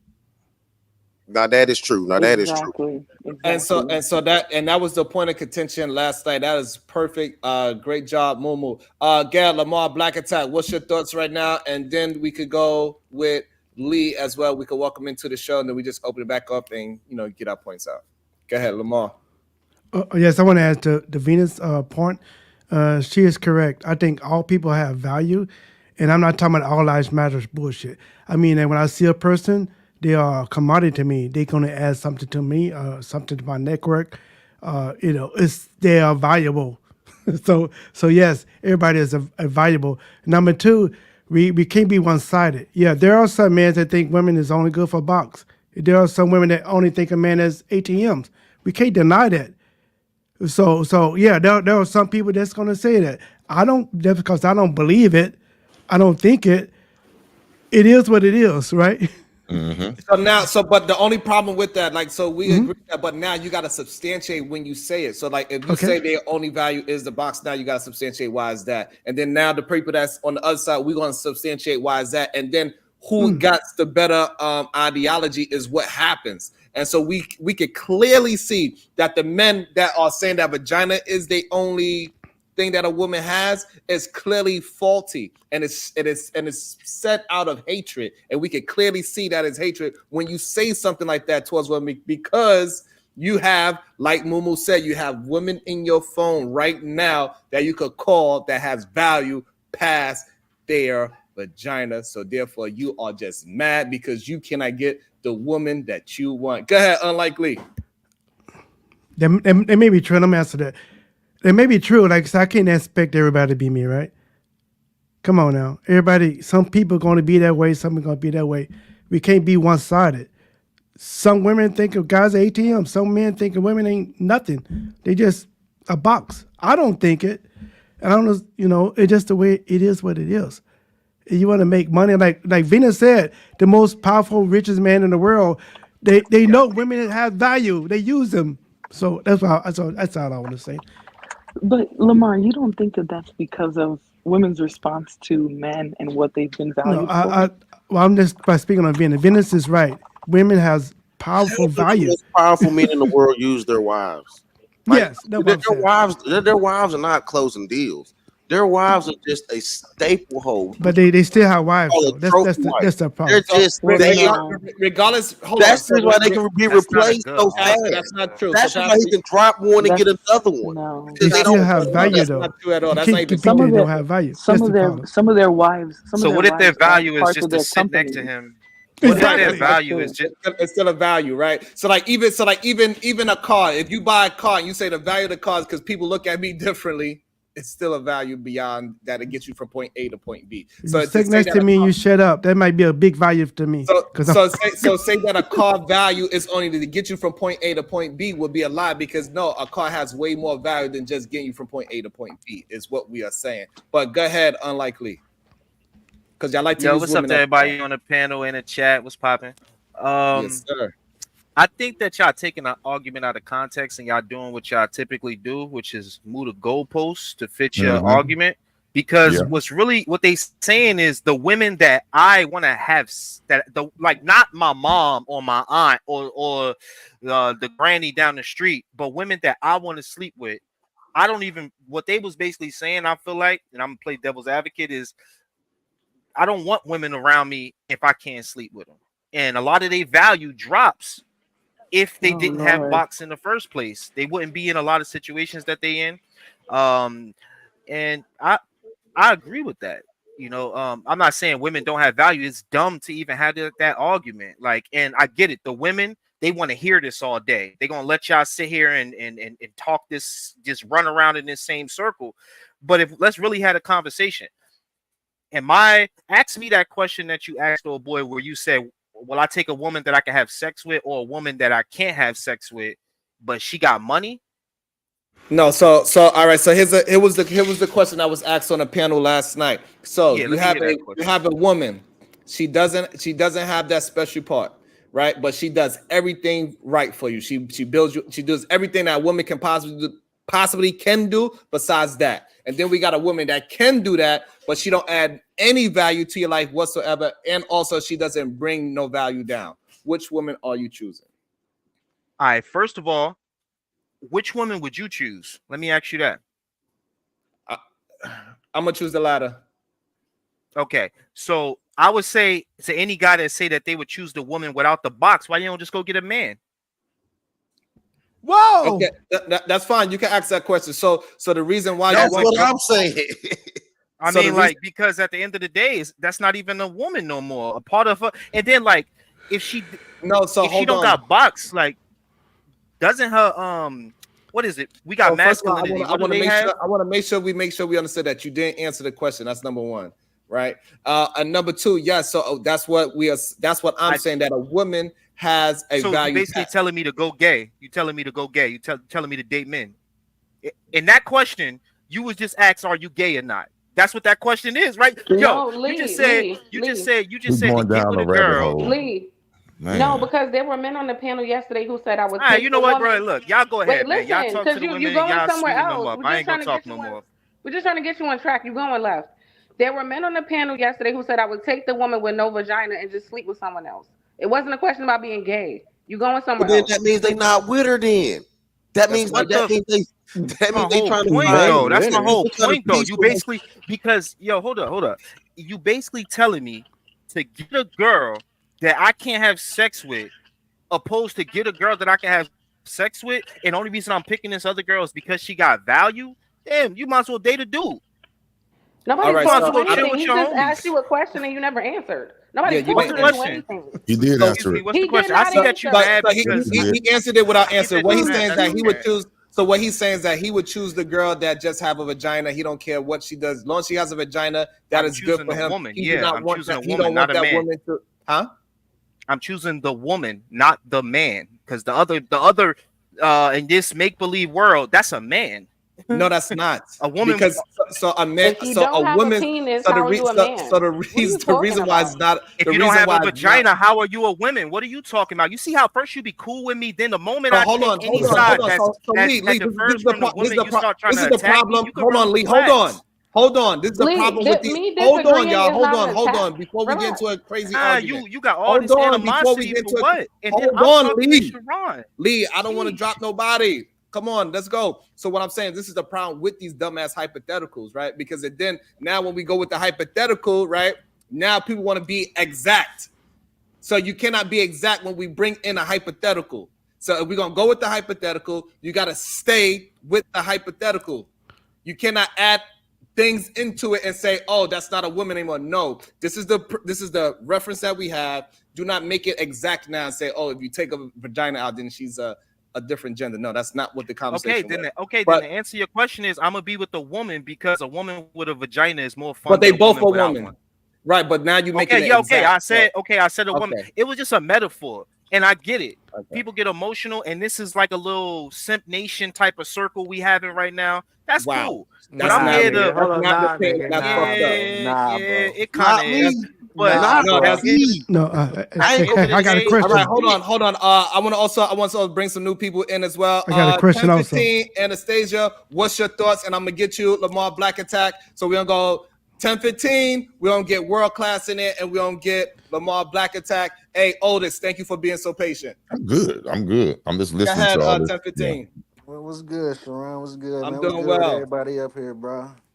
Salute my nigga Hamp, man. That's really the only panel I done been on for real. But I think women got value outside of the box. You know what I'm saying? I think every married man should know that because we know it's hard out here. You know what I'm saying? That you need that assistant, man. I mean, and then I think women are a little bit more. If they fuck with you, I think they might be a little bit more trustworthier than guys. Like I think a woman would be more inclined to drop everything she doing to come help you than a dude would. So it's just like stuff like that. You can trust them more mentally. I just think they a little bit more supportive mentally. Like not even just like just through their presence, through their energy. You know what I'm saying? Like nigga, I got insomnia, bro. Like it's damn near impossible for me to go to sleep without a soft body next to me. I ain't got to be in a box, but then I want to be goddamn. You know what I'm saying? Next to you. You feel me? Like nigga, that shit help with my insomnia, bro. Like that's dead ass. I ain't even playing. Like that's a true statement. And so what I think is what happens is that sometimes men feel sad for the men that can't get a woman, and so they try to fight for them. Like it is what it is. Those men cannot get no goddamn woman, and so that's why they said they values only they box, so they gotta devalue the woman so they can feel better about themselves. That's how I hear it. I think. Hey, I just want to remind us that every time a man, including myself, has spoke about a woman's value, we only talking about their value to us, and that's the crazy part, is what I'm saying. Exactly, Momo. These niggas are the same as a nigga like me, but they say. But at the same time, at the same time, Mumu, right? So we can also say the men. So we can also say the men that says they don't have value. That means that they do like a man. They like men. Well, she don't have no box. She must be a man. Hey, I got a question though. No, I'm saying that, like I said, bro, like the question and the conversation around it is like, I just don't feel like we should answer every dumb question, or at least make a conversation out of every dumb question. It's content. I know we're having a conversation right now, and people get blamed for the conversation. So the reason why we having the conversation, because we understand that the remedial rhetoric needs to stop. And the men that say that, like, either come out the closet and say you go both ways, or just leave women out your conversation. If you don't like women, stop talking about them so much. Because even when we talk about men, I mean, even when we try to talk about women, you somehow bring it back to talk about men. Is what happens in these space. It happened. It happened on my show the other day. I had a whole topic of toxic women, and somehow the men brought it back to men. But that's wild to me. That sounds a little crazy. But I want Lamar to get in there, and then we get world class in there. Go ahead, Lamar. Yeah, I got a question. Is this a relationship, or what kind of relationship is this? For the woman without the and one with? Yeah. It would be in a relationship. Can she do something else? Like right. Mouth? Right. Huh? We didn't give no parameter. We just said she don't have that body part. But she can help you out. She have her hand. She has her mouth. She has her a-hole. She got every other part besides that. It depends on the age. If a guy wants to have kids. So look, that is perfect, Lamar. So like, look, even men that just give her value and you just take that one part out, we already understood that she could do other things without even questioning it. We know she could use her mouth. We know she could use her hand. We know she could use, if we had to, she could use her a-hole. She could use her feet. Some men like feet. We know she got ears. She got a nose. This shit's getting so many. Hold on. Let me speak. They got so many holes. Weird, man. Hold on, they got so many holes. Hold on. That I want women to explore. I'd rather deal with a woman that don't have a vagina and can give me something past her vagina than be with a woman that don't give me absolutely nothing in my life and all she had was a vagina. That sounds crazy. Hold on. I'm still speaking, though. Come on, chill out. Cheat on her. Y'all niggas need to chill. Really, I'm trying to be nice. Let me answer the question. I just asked a question. Let me answer this shit. Okay, it depends on the man's age. If he want children, and and other things like that, he want to have a family. Yeah, then it might be more important to him. If he at a certain age where he don't want children, then it's not important to him. But for as women have a value, period. Yes, everybody knows women have value. You should know that. However, it's an unfair question, like the Momo said. You can't make a man say, you know what? You can't have coochie no more. You got to accept it. Suck it up. That's unfair to some people. But this is all right, that is a great point. I like the Clock 3000. And that is the real problem. Lamar, you're very spot on. And that's the real problem with the hypothetical questions. It really doesn't make sense. And that's what Lee was really pointing towards. I think he did a poor example of it, but he was making just cut me off every time I get out 3 words. Like that's just. I'm sorry about that, Lee. I was trying. Yeah, but not you. I'm muted now. Not you. Okay. God damn it. The Tourette's is real. The Tourette's is real. Go ahead, world class. Thank you for being patient. And we're gonna go to Otis right next. Said my name. The 2 most patient people on the panel so far. Go ahead, world class, then Otis. Shit. Peace to the channel, the panel, and the chat. Sharon, you did awesome last night. Actually, this morning. Did great. Had a few outbursts, threw a couple shots, but it was warranted. I think to this topic that we discussed it yesterday. I think I think we're missing. Just go ahead, Chris. Go ahead. I think what we were confusing is that it was if you have vagina in a cup or something like that. Yeah. And and versus having a woman where you don't have sex. So it wasn't that she didn't have a vagina. It was solely just that you didn't have sex with the girl and she could do all these other things. And then the conversation kind of went from there. So I just want one point of correction.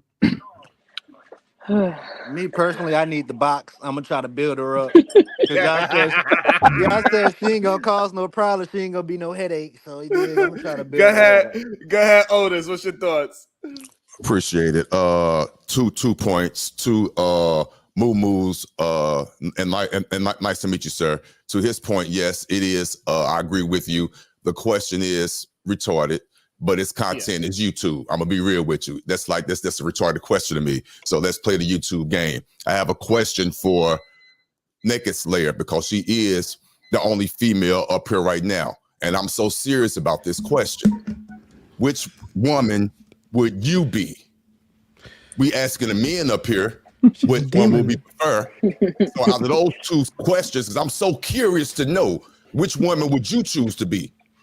She's a demon. I just want to warn Otis. Come on, Lamar, shut up. Lamar, Jesus Christ. The pussy in the can, or the woman that does everything and don't give up the pussy. Those are the 2 choices.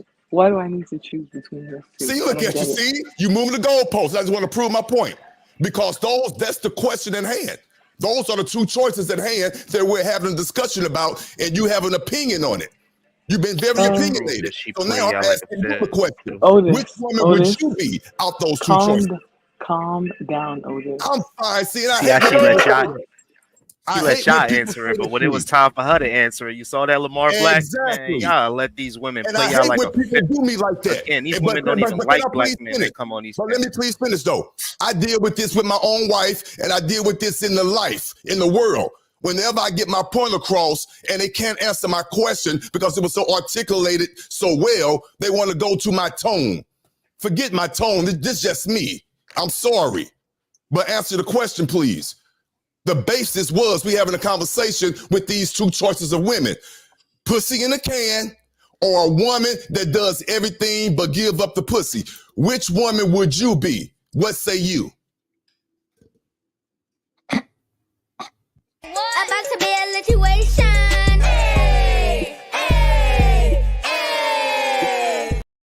Shout out to my guy. I'm not sure if he want his name to be said, but he hit me with the $20 for support. Thank you. I appreciate you. You know who you are. Thank you for showing your love and support to the show. We got 162. Please hit the like button. Let's get the likes up to where it needs to be. We are here. We hanging out. It's the beginning of the day. Please hit the like button. Hit the share button. And we could send $single bills in the sky. Thank you. I appreciate that. 99-cent super chats is welcome here. Thank you. So go ahead. Can you answer the question, nigga say, or you do not want to answer the question? Because it is a solid question. Sorry, I got a call. What did you say? Oh my lord! No, I really did. I really did. No, that's you know what? Take your call. You don't want to answer the question. I know. It happens all the time. Move on, bro. It's good. Move on, bro. I'm good. That's Otis who? Ain't nobody coming to see you, Otis. I know. He got that clip. Damn. Hey, yo, Otis. What was so cold about that question though? Hey, my nigga, you didn't. That question wasn't live though. That wasn't no like live ass question. Right. Exactly. Because it's plenty of because this is why. Because there's plenty of women who don't have sex. Hold on, because y'all was like you dropping the Otis and all this shit like it was a question that's like, oh man, that question wasn't shit. And he just wanted to hear his name, bro. Wow. He just wanted to gauge. He even said that she's the only woman on the panel, so he would have asked any woman that. And so you're just like dropping it somewhere else. I actually wanted to know what she would have said, but I knew that she was gonna go, I ain't answering that question. But men, we be quick to answer these questions. That's why I said we doing a little simple. I'll answer. Do you want me to answer? Do you want me to answer? I would prefer to be the one that does everything and you don't get no box. Exactly. You motherfuckers. Thank you for answering the question. Yo. Thank you for answering the question. That's all I asked. I don't even think she answered that question. I just think she's trying to be contradictory. Now check this right now. The question that y'all, this is not do women have value. It's the level of the value. Okay. And we're talking about these low value Walmart, great value products that these women out here pushing. Haven't you been struggling on YouTube for 40 years already? You ain't say nothing the whole damn time. Now you want to talk. Shut your mouth.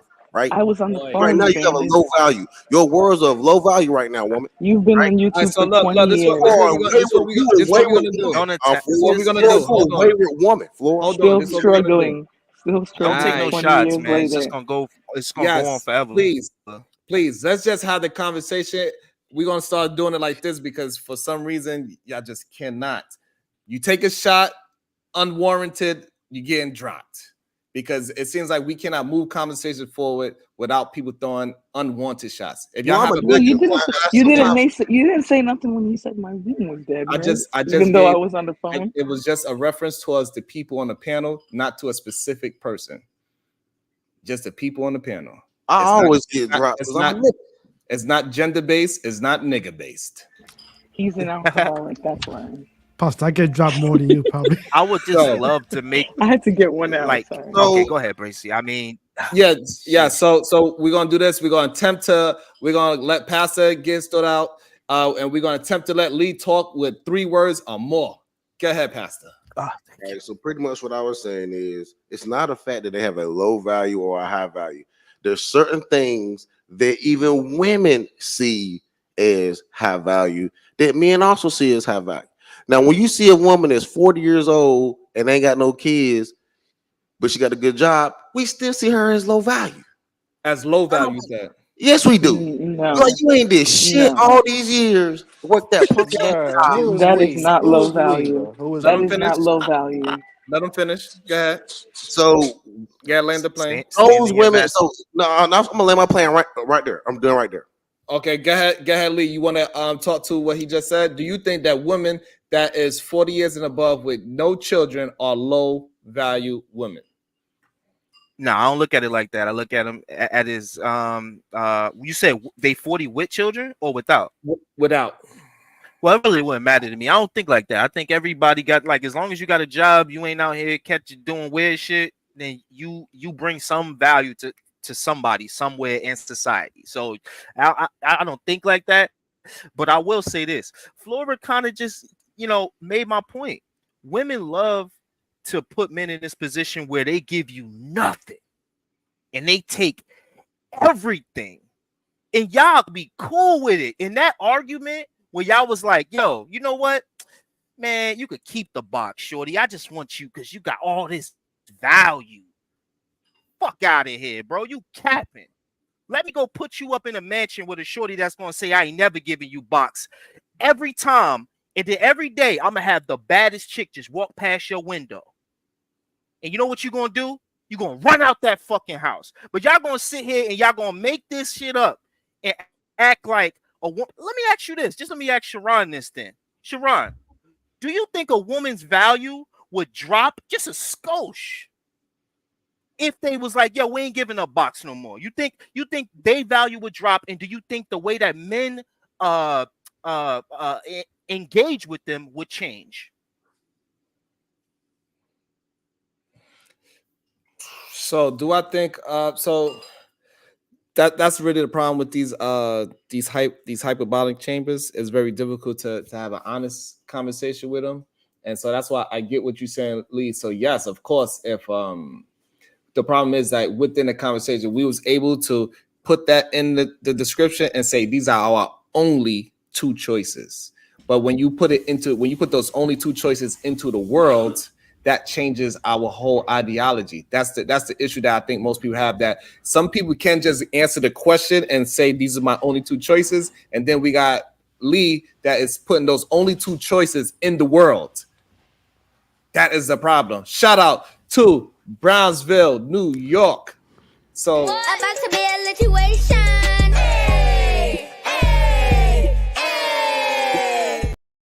I've accomplished a lot in my professional life, but I don't value anything above being a husband and father except God. To the men on the panel, what do you value above being a husband and father? We go with Otis first, and we just keep going around in the circle. That was as you was reading that, and when you put that up, I was thinking about that, and honestly, it's going to be short answer for me. I definitely agree with that. Besides being, there's nothing a higher value to me than being a husband and a father, and being a good friend to those that I truly love. So yeah, it's a short answer for me. It's simple for me. Yeah. Awesome. I value my ding dong. If I didn't have a ding dong, my wife would not marry me.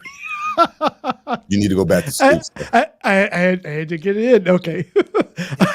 I received my case, but if I didn't have a ding dong, my wife would not marry me. And being a black dude, dark skin, you know the deal. Go ahead. Go ahead. World class.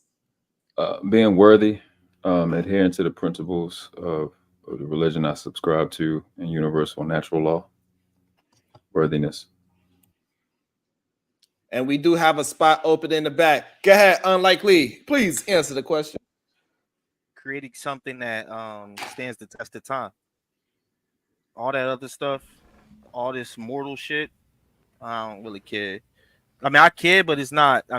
What I value the most is what Lamar Black said.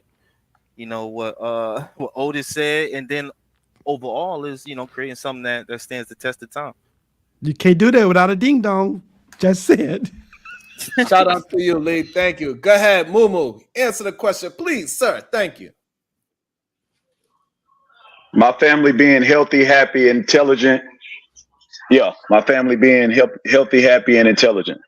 That's what I do it all for. 10-15.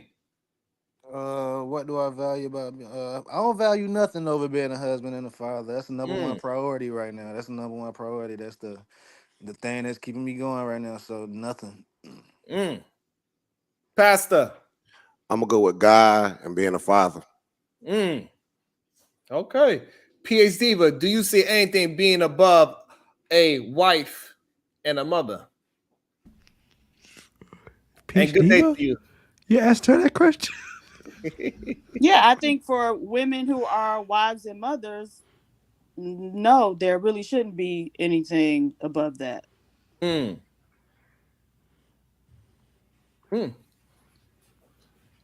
of like a simplistic way to think about things. I mean, I feel like the reason why I used and I respect it, but I think it's a simplistic way to go about it, because the people that went on to create masterful things like the engines that you guys have in your car, they wasn't thinking about their family. They actually left their family behind to again create something that would then stand the test of time. So I think in our community, we be valuing husband and families. You know, we say we do that, but in the end of the day, what are we really trying to create? You know, I was looking at the satellites that they got in space, and I was like, damn, Africa, the only one that ain't got one. You know? So, I don't know. But they got a whole lot of family and family traditions, but though. that soul you created gonna live forever, Lee. That engine is only a matter of time, Lee. That engine, especially y'all religious people, y'all think Jesus coming back. The engine ain't gonna stand the test of time. That soul gonna last forever, though. That soul you created. Exactly. He's not coming back? So what the frick? We are going to move the conversation forward. Real quick, Sharon. I'm not. No. Real quick. No. Greatest value. Absolutely not. We're not doing it. So my next question, we are going to move the conversation forward, or I just play the goddamn video until y'all acquiesce. I don't know.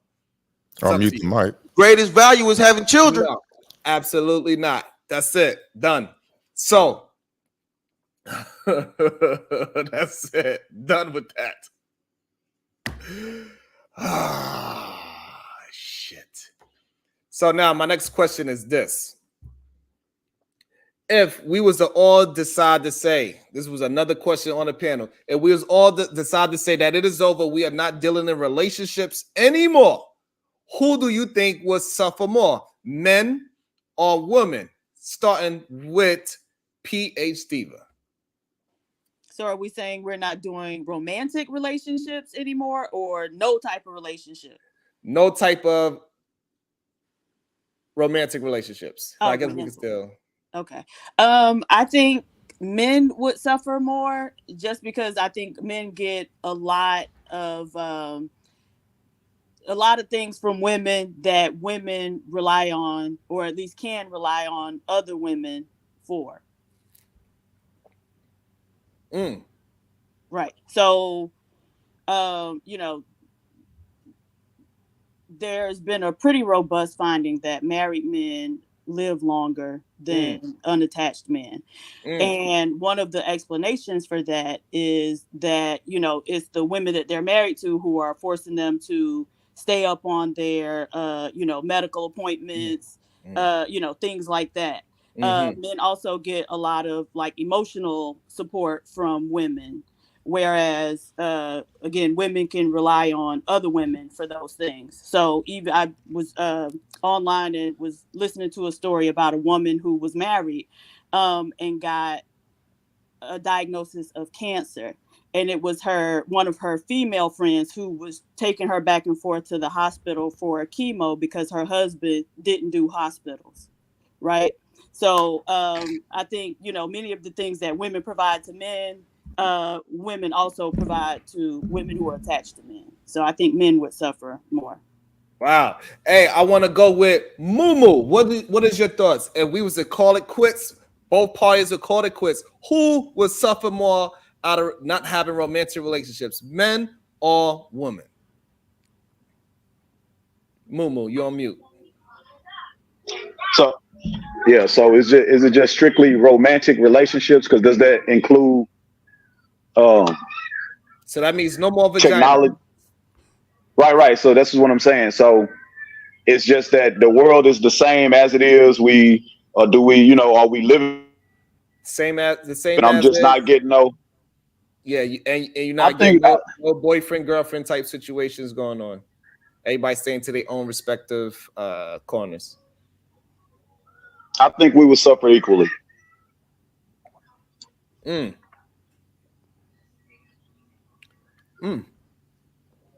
would. I think we would suffer equally because I'm just looking at like.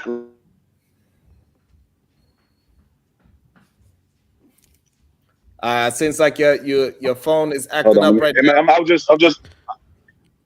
Can you get me right now? Do you hear me now? Yes, I can hear you now. Yes. Okay. Yeah. No. What I'm saying is the reason why I think so is because if you're talking about like a bunch of single people, then that have never lived with a woman, or a woman that's never lived with a man, or hasn't formed those bonds, I think those people will find other shit that they would find other interests. They will equally find other interests. I don't think a man would not find another interest, and I don't think a woman would not find another interest. And if it's married people that's been together for a while, if now all of a sudden we come home and it's breaking news, we can't have sex no more, then we will both be equally disturbed because we both like to have sex. So you think it'd be a 50-50? Thank you. Appreciate that. Hey, unlikely. About to be a situation.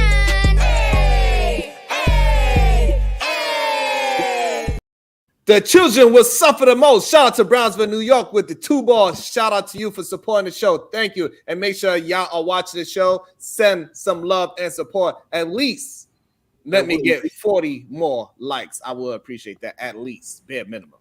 There will be no children if we stop having the romantic relationships. And that is how we both will equally suffer the most. I had no idea your name was Lee. Welcome to the show. Your name was Lee. Oh, okay, you Lee. I was getting my shit out. I'm about to drop. I'm about to drop something to let more people go in because I'm gonna talk my shit, Sharon. I've been up here on the internet talking shit for a while, and when I pull up, I talk shit, but I don't pull up all the time. But I agree with Muma. We both gonna equally suffer because if we ain't having romantic relationships, ain't gonna be no children being made. We're gonna suffer the most. We don't get to see those beautiful children and with smiling faces. All right. Hey, unlikely. What's your thoughts? Who will suffer the most? And we do have one more spot open. Shout out to Pastor. So, unlikely. What's your thoughts? If we was to call it quits in relationships, who is going to suffer more? Neither. I don't think neither will suffer. I think both will go on. They would. You mean call it quits like having relationships or having sex or just even like interacting with each other? Like we create a world. Like I'm trying to figure out.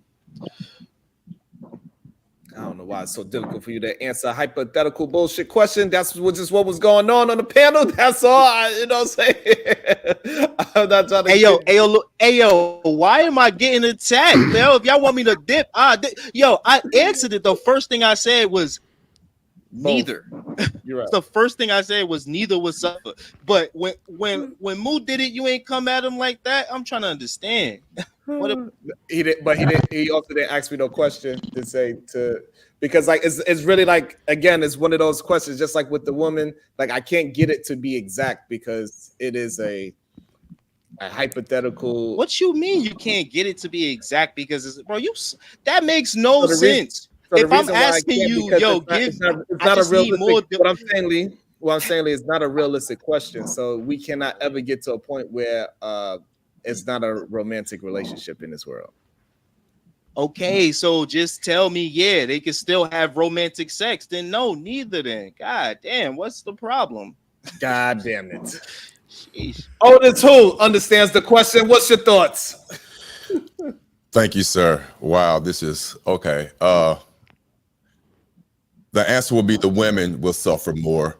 My belief would be just based on the mere fact of survival skills and just living on a regular day basis of what men and women do on a regular basis, the woman will suffer more. And let me give you an example. Not all men, but some men do things to help out women in their lives because they think the sex is going to be the end game. If that's off the table, that will not be done. So if you take that equation, actuarial science, not household things that men would normally do. Now, the independent woman who feels like they don't need a man, they will probably champion that, but they will be doing a whole lot more of the things that men would normally do because box is not on the table.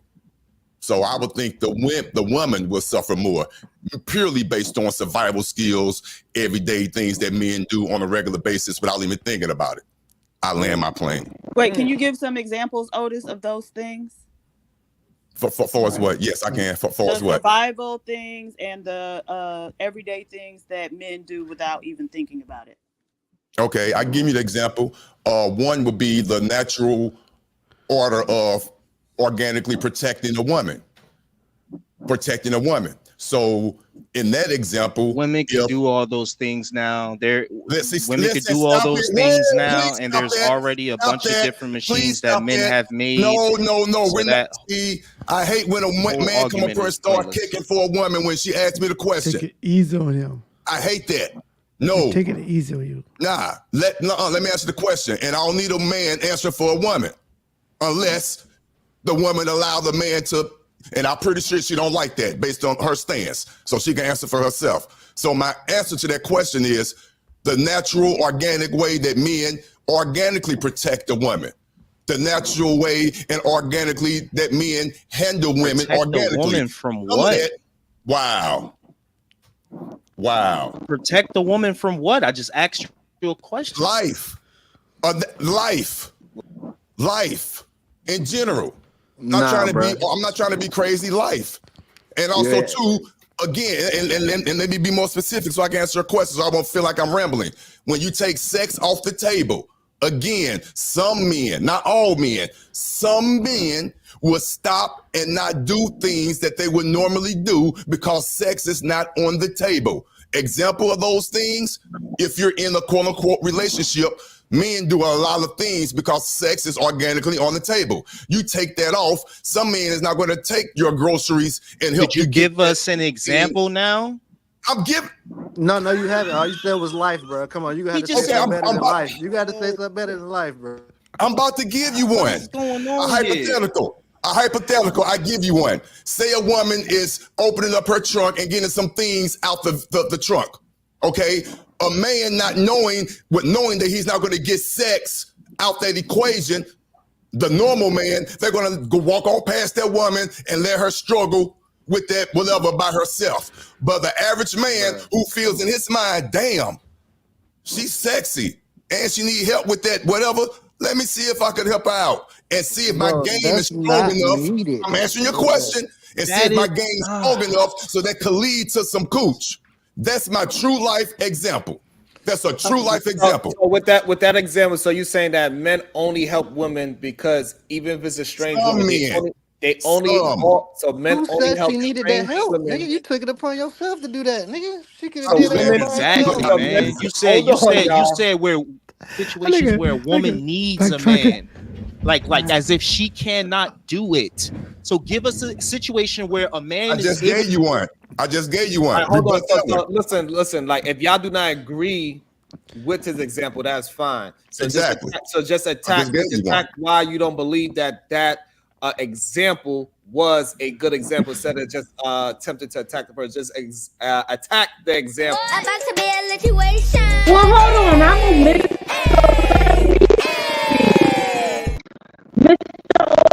I would like to piggyback off of what you just said. It's my time next. Which is beautiful Trinidad. They get to you, Trinidad. I got you. Hey, PhD for. Sure. Certainly, sir. Women can't pick up Michelle Benson. Car now. Got it. Mute people mics when they don't know how to shut up, man. Mute people mics just to be heard. Wait, you the person. Now we got him emotional, ladies and gentlemen. We have him emotional. Okay, so Lee, you want to read it? So go ahead, Lee. You want to read the super chat because that's what I was attempting to do, Lee. So go ahead. Now he don't want to talk. Go ahead, Michelle Benson. Sharon, big W last night. You maintained frame and stood on business. All right. I love that for you. When you said I'll slap the smile off somebody's face, what? And when you said, all fatty 300-pound girlfriends, I almost fell out the bed. You know what?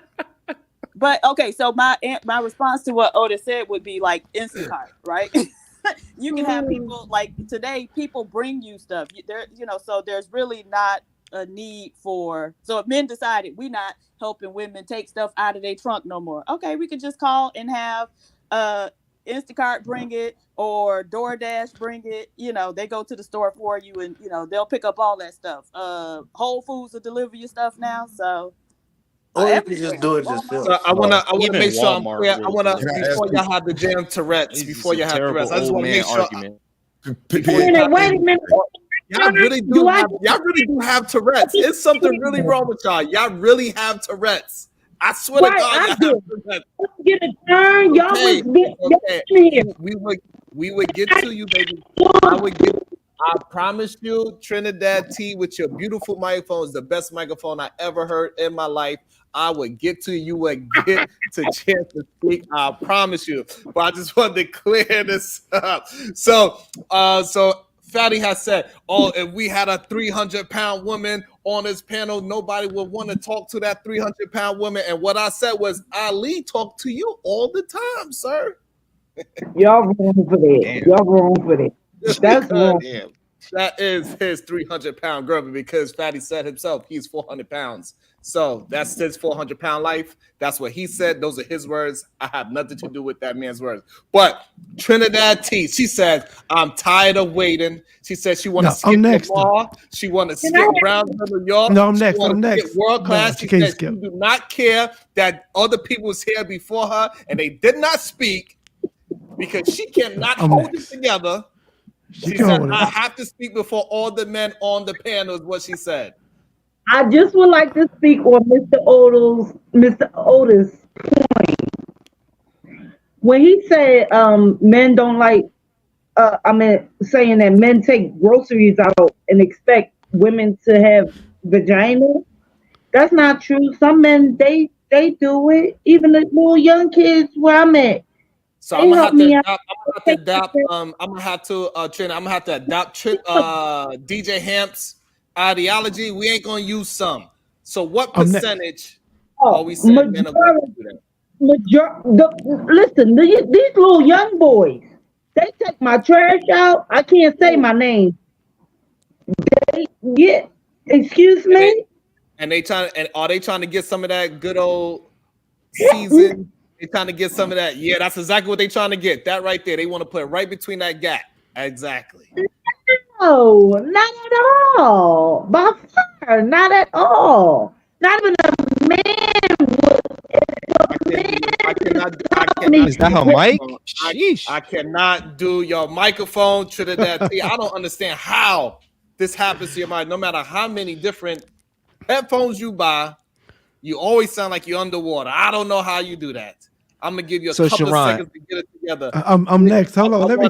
Lamar, he was very patient, and then we go with Lee, and then we go with World Class. Okay. Lamar, Lee. Okay. I think the woman would suffer more, but I got to give my explanation. I think socially, women would do better because they more social creatures. I think financially, men would do better because we don't need nothing but a couch and a big ass TV. Wow. I say women should suffer more because I don't think women support each other as much as they do. I think they're more meaner towards each other. That's my opinion. Yeah, but that would be based off of them wanting to compete with men, and that would be out of the, that would be out of it. So they would probably become a lot more friendlier and a lot more honest with each other. I think women do that solely because they're trying to compete for that top guy constantly. Even if they say they're all trying to compete for that top guy. I will agree with Lee. I'm going to. I got somebody in the back. This is my first time seeing them. So can you come up and give me a peace sign real quick, Mella? Deuce. In fact, you know, I got this for you, Mella. Don't worry about it, because you might not be able to cam up. I understand it is early in the day. Mella, the second, how you doing? Hi, I come in peace. Thank you, Mella. How you feel? It's my first time speaking. How you find the channel? Oh man, look, let me put my earphones in. I'm gonna go on mute, okay? No problem. I didn't know you. The studio has been full for so long. Yes. Just give me a moment to put the appropriate audio equipment into my phone. But I'm not known to do anything nefarious. I just wanted to, just jive with y'all about this. Because y'all tripping about women gonna suffer more than men if they don't have sex, right? Like, women are not gonna suffer. Sharon, I gotta finish my point though. I gotta finish, okay? I got you. Okay, I got finish you, your Lamar. point. I'm gonna plug in. I'll be right back. Yeah, you plug in. Let Lamar get his full thought out. Go ahead, Lamar. Yeah, I'm going to concede that likely he is correct. Now, a PhD was also correct because they have money to buy the men's services for his mechanic and the grid. So I'm gonna take that caveman stuff out of it. Exactly. My opinion that, like I said, because what I've seen so far, they're not very nice to each other. But Lee can prove that they might be nicer because they might know how men, and PhD we can prove that they got the money to pay motherfucker to fix the tire. I can see my case. Go ahead. Go ahead, Trinidad. You know you want to. I finished mine. Mr. Sharon, I watched the show last night, and if my earplugs, they work very well if I don't get interrupted. So my point was, and Mr. Sharon, you're gonna cut me off, or somebody gonna bounty me, or all that. But I'm gonna speak my mind. There's no disrespect to you, by all means, Mr. Sharon. But Fatty was right. What he said, he was right. You impregnated two black women. We're black, okay? And you end up marrying. I didn't even know you went to Russia, but you end up marrying a Russian woman. No, everybody love who they love. I'm not, I'm not, I'm not, I'm not doing, I'm not bashing you. That's what I'm trying to say. Mm-hmm. But you were hypocritical last night. You got to be honest with yourself. You were hypocritical last night. And that's my opinion. I could be wrong. Maybe I'm wrong. Could you give a little bit more context? So Trinidad T. So what people want to know, what people would like to know now, what was I hypocritical about? Please, well, you guys were speaking of vagina. I don't even understand a bunch of grown men. No woman was on the planet. Hold on, Trinidad, before you move past. No, but you're not. Before you, I will. Hold on. Trinidad. Answer the question first before you move past to another point. What was I hypocritical about? Your beliefs and morals. And I'm going to say that. What about my beliefs and morals was hypocritical? Your past doing. What was hypocritical about it? Your past doings. What did I did in the past? What I did in the past that is different from what I'm doing now that is hypocritical. It's very hypocritical. What is hypocritical? I don't want to make this like a racial thing, but it is. You already did, though. Like, God damn. Okay, so this is a great. You kind of watered down. Hold on. You know what, Lee? This is a great moment to think. Hold on. Why do y'all do this shit? Why do y'all do this shit, bro? I'm done with black.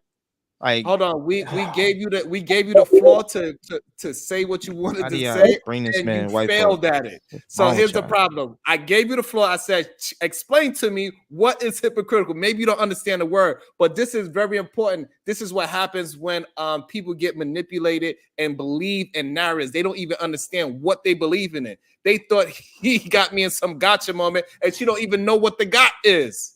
She can't even express. This is the remedial rhetoric that happens when you just believe false narratives and you do not learn how to critical think for yourself, you don't have your own thoughts. This is what happens. This is what happens to people all the time. Have your own thought patterns. Give me what I am hypocritical. I'll give you one more chance. Are you gone? Stop being racial. Stop being racial pricks, man. Like, God one more time. damn, What did I do that was hypocritical? He got a white woman. What? I'm not being racial. I love everyone. I'm not being What did I do that was hypocritical? One last time. I'm gonna ask you one last time. I'm gonna kick you. What did I do that was hypocritical? Your body language, for one. You was going all over the place. Everyone called you out. I seen it last night. But body language. I'm about to spaz. You're not answering the question. Ma'am. Yeah, thank you. Ma'am, I'm sorry. Yeah, but nah, fuck that, man. Nah, son. This racial shit. We don't need our IQ dropping today, okay? We specifically want to know why. Matter of fact, we don't want to know. Fuck it. Let's whatever. Hey, you know what's the worst part about it? She thought she had a point. She thought she caught me and it got to her. But when you allow people to just talk, they wind up being who they are. Hey, Mella, the second. What you want me like to call you? Oh, Mella the second is what's on there, but I go by Mella on these panels, problem. right? Thank you, Mella. And before Mella go, thank you on World Class for being so patient with me today too. I appreciate you, World Class. I also want to. Oh, he changed his name. Now it's just Chicago Rilla. What it do? Peace to the guys. Not the real Chi-Town. Peace to the God. Dirty The Jones. Holy God. In a building. Peace. So go ahead, Mella. What is your thoughts? And then we're gonna go Chicago Rilla. He's gonna tell her his thoughts because I know he was in the building last night. Go ahead, Mella.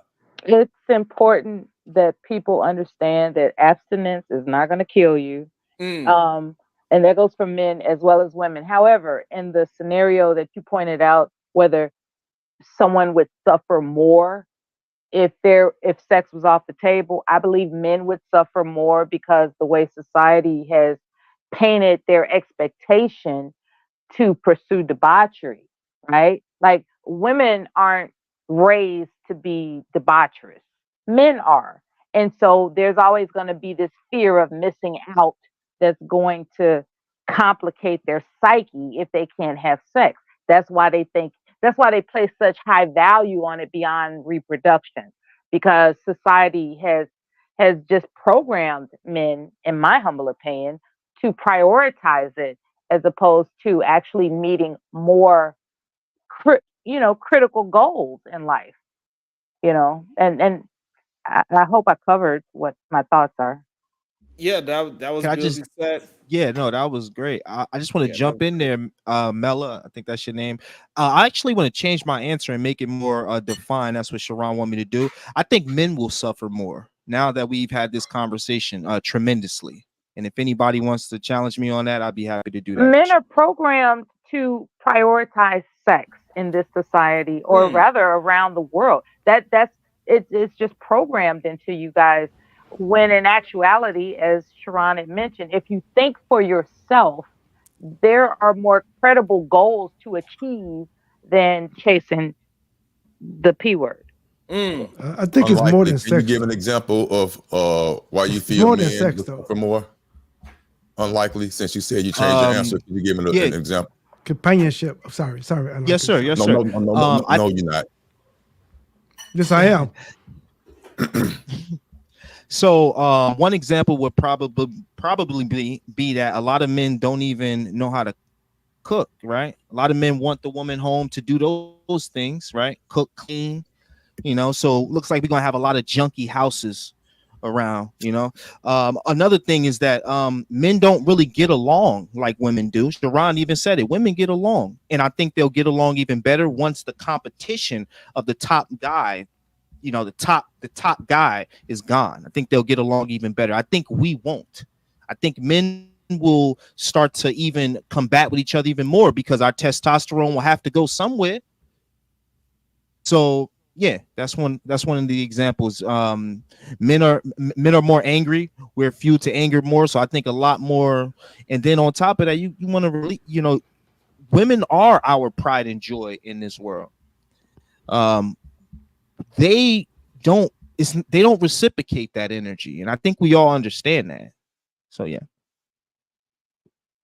Thank you. I also want to bring in Chicago Rilla. He changed his name. What it do? What are your thoughts, big dog? And I also got somebody in the back. Let me know when you're ready. He's off camera, but he'll be back in a second. Go ahead, Chicago. Man, I gotta fix that, man. When I log into my laptop, it comes up different. Anyway. You want me to answer the question? Whatever your thoughts is. I know you got a lot of thoughts. So yeah, and I'm here for a good time, not a long time. So to answer your question, and this is strictly based on my belief as a Christian, I think the men would suffer more because Genesis tells you that, right? Said God looked at man, he gave him all this responsibility, all these duties, all these things to keep him occupied. Still, Adam wasn't satisfied, and he said, "What? It's not good for man to be alone."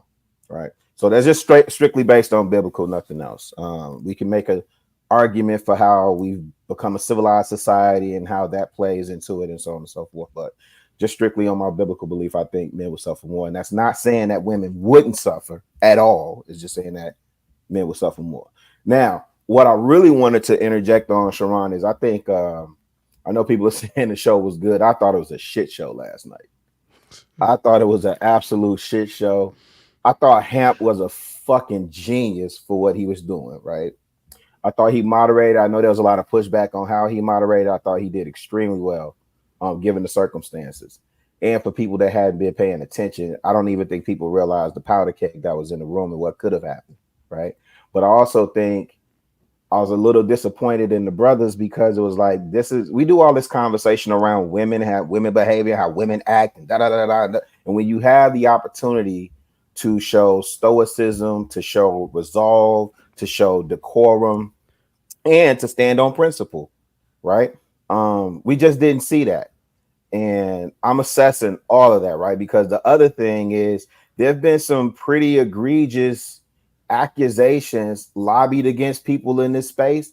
And if y'all think people are not you, Sharon, but I'm just saying in general, like the participants, if you think like if I think something of someone, I'm not sharing that space. You know what I'm saying? Like if I lobby a lawful, egregious accusation against them, I'm not sharing that space with them. Sounds like me yesterday. Wow. Go ahead, Rilla. No, but it's like Sharon said, like, I think you said this the other day, like, shit, we're going to have to roll around. There's going to be some furniture moving, right? So I'm not getting on a stage to have a conversation with you about relationships. Let's talk about the other thing first. Let's get that dealt with first, right? So anyway, that was just my basic observations of it. But I really did expect once everybody settled down, because I think the other thing that Hamp did was good, is that when you remove all the bullshit and we just start having the conversation, that was a great opportunity, not even just to hash out beef, but just to display to the world what productive building looks like amongst men. And I'll go on mute. Thank you. And also, I have a cash app. They said, hold on, my man, Dalton Cortez, he says he want world class too. The fuck up in 2024. That is crazy. He didn't even do anything yet. It is, for some people, it's just up and smoke. That's great. So you have a few minutes in the back, sir. Also, I have, that was crazy. I was surprised at that too. About to be a situation. Hey, hey, hey. PhD, but would you be so kind? Certainly. Michelle Benson, speaking of adopting Hamp's rules of some, please adopt his standard of conduct regarding panelists disrespecting you. It's cringe watching people be so rude and unconstructively checking you on your panel. That is the power of democracy. You hear that? So we're going to have to make some adjustments. We're going to have to make some Sharon, adjustments. I thought that was so smooth when people people kept trying to call him out and check him on stuff last night. He was like, wait, hold on. Let's get one thing straight. You know what I'm saying? Like, I'm allowing this Discord. I said, okay, big dog, handle your business then. Yeah, dude did good for moderating, man. I think World Class was saying, like, man, no, that was you saying it. You was like, you a better man than me.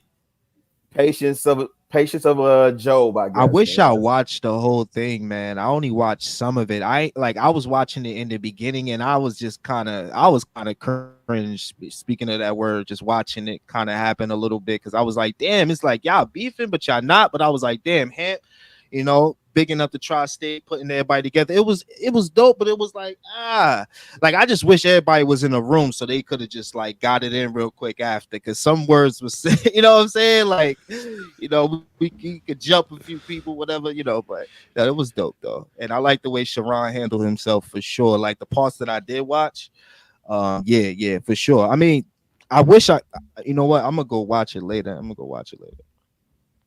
Yeah, because I had to let it. Was kind of a shit show though. After a while, I had to just let it unfold the way how it needed to unfold, so people could see what it is. Because I think last night was it clear, since we was on mutual ground, we could see who was doing what clearly. So now people that don't know us from a Colton one, and they're not just gang based, because a lot of people, like as we heard Trinidad T, she just was going with a narrative. She have no idea what her thought really is. And a lot of people was like that. But out of the 700, people was just watching the show.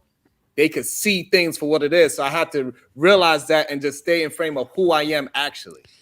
And let the chips fall where the chips fall. The only thing for me, Sharon, is I don't even think there was really any winners other than Cheeky and Aaron, right? Because they just was like, shit, it's nothing wild. It was like, man, fuck all y'all, right? But it was just like it was, the tension was so thick, and it was like, just relax and have the conversation. It felt like it was like and I think Hamp said it at one point, it was like trying to manufacture gotcha moment after gotcha moment after gotcha, like, you know what I'm saying? And you, to your point, yes, being on neutral ground, I think it helped people see from a level playing field. But I'm just strictly saying, because it was 5 hours of y'all going back and forth. I think I took a nap, ate something, took a shower, came back. Y'all still doing the same shit. But yeah, I just think it was a missed opportunity, man. Like, hopefully, if that happens again, brothers could come back and show to the world what productive build looks like. Even if I don't agree with you, you know what I'm saying? What does that look like? So yeah. I was shocked that everybody was on the same panel. So I'm happy for that. I was so shocked, bro. I was like, I can okay. drop down if somebody Dope. needs room. You do not have to drop that. No, you are a new voice. You are absolutely not going anywhere. We want to hear more from you, Mela. Absolutely. Oh, no. Yes. We enjoy beautiful voices. Absolutely. Over here, we appreciate all thought patterns. We rebel against remedial rhetoric. So we want to hear these new thought patterns. And so what was your thoughts when they was trying to say, hey, Chicago, what was your thoughts when they tried to move the conversation from if it wasn't for fear in the Middle East, those women wouldn't acquiesce. That part was mind blowing to me. Oh yeah, I heard that part. That shit was crazy. I think there's a big misunderstanding. I think everybody was on their own page on that one. I thought that was actually kind of disgusting, bro. To even use that as any argument, because it's like, they're being. It's out of fear. It's clearly not what they want. And then at this point, I started asking my question, like, do you care what women want? Do you want women to be happy? Like, do you want little girls to feel like they can be some shit? Like, because It's like, I would never want any society that I built for any human, woman, man, child, to feel constraint. So yeah, I thought that was fucking crazy. Yeah, that part was really wild. I couldn't follow it. And then I missed your response. But I missed your. In fairness, I missed your response. I heard the initial argument, and then when I came back, I think I had a call at that time, and people kept trying to restate your point, and I don't even think I ever really heard you restate what your position was, because I kept hearing what Sharon said after this was said, and this triggered that, and da da da. So I couldn't really, to be honest, I couldn't really follow it. I think when World Class was speaking on Islam, and the structure there, like I understood that a little bit more. But that part of the conversation, I can't honestly weigh in. I think Lee or somebody else may be more qualified because I just didn't hear your response. So it was just kind of hard for me to piece what everybody was saying. And then when you having those conversations, Sharon, you can't hear third party what somebody's saying. You got to hear them directly. So what happened was that I said, if you are a man and you gotta impose your physical will on a woman to get submission, that is a weak man, is what I said. You agree with that, Rilla? My bad. I actually did hear you say that. You said for if you're a man and you have to impose your physical like strength on a woman, that makes yeah. And that I think we all would agree with that. No, usually I agree with that too. I agree with that too, 100%. What the fuck? No, everybody agree with that, but they just get another example. They would just say religious is fear. Look, who didn't agree with that though?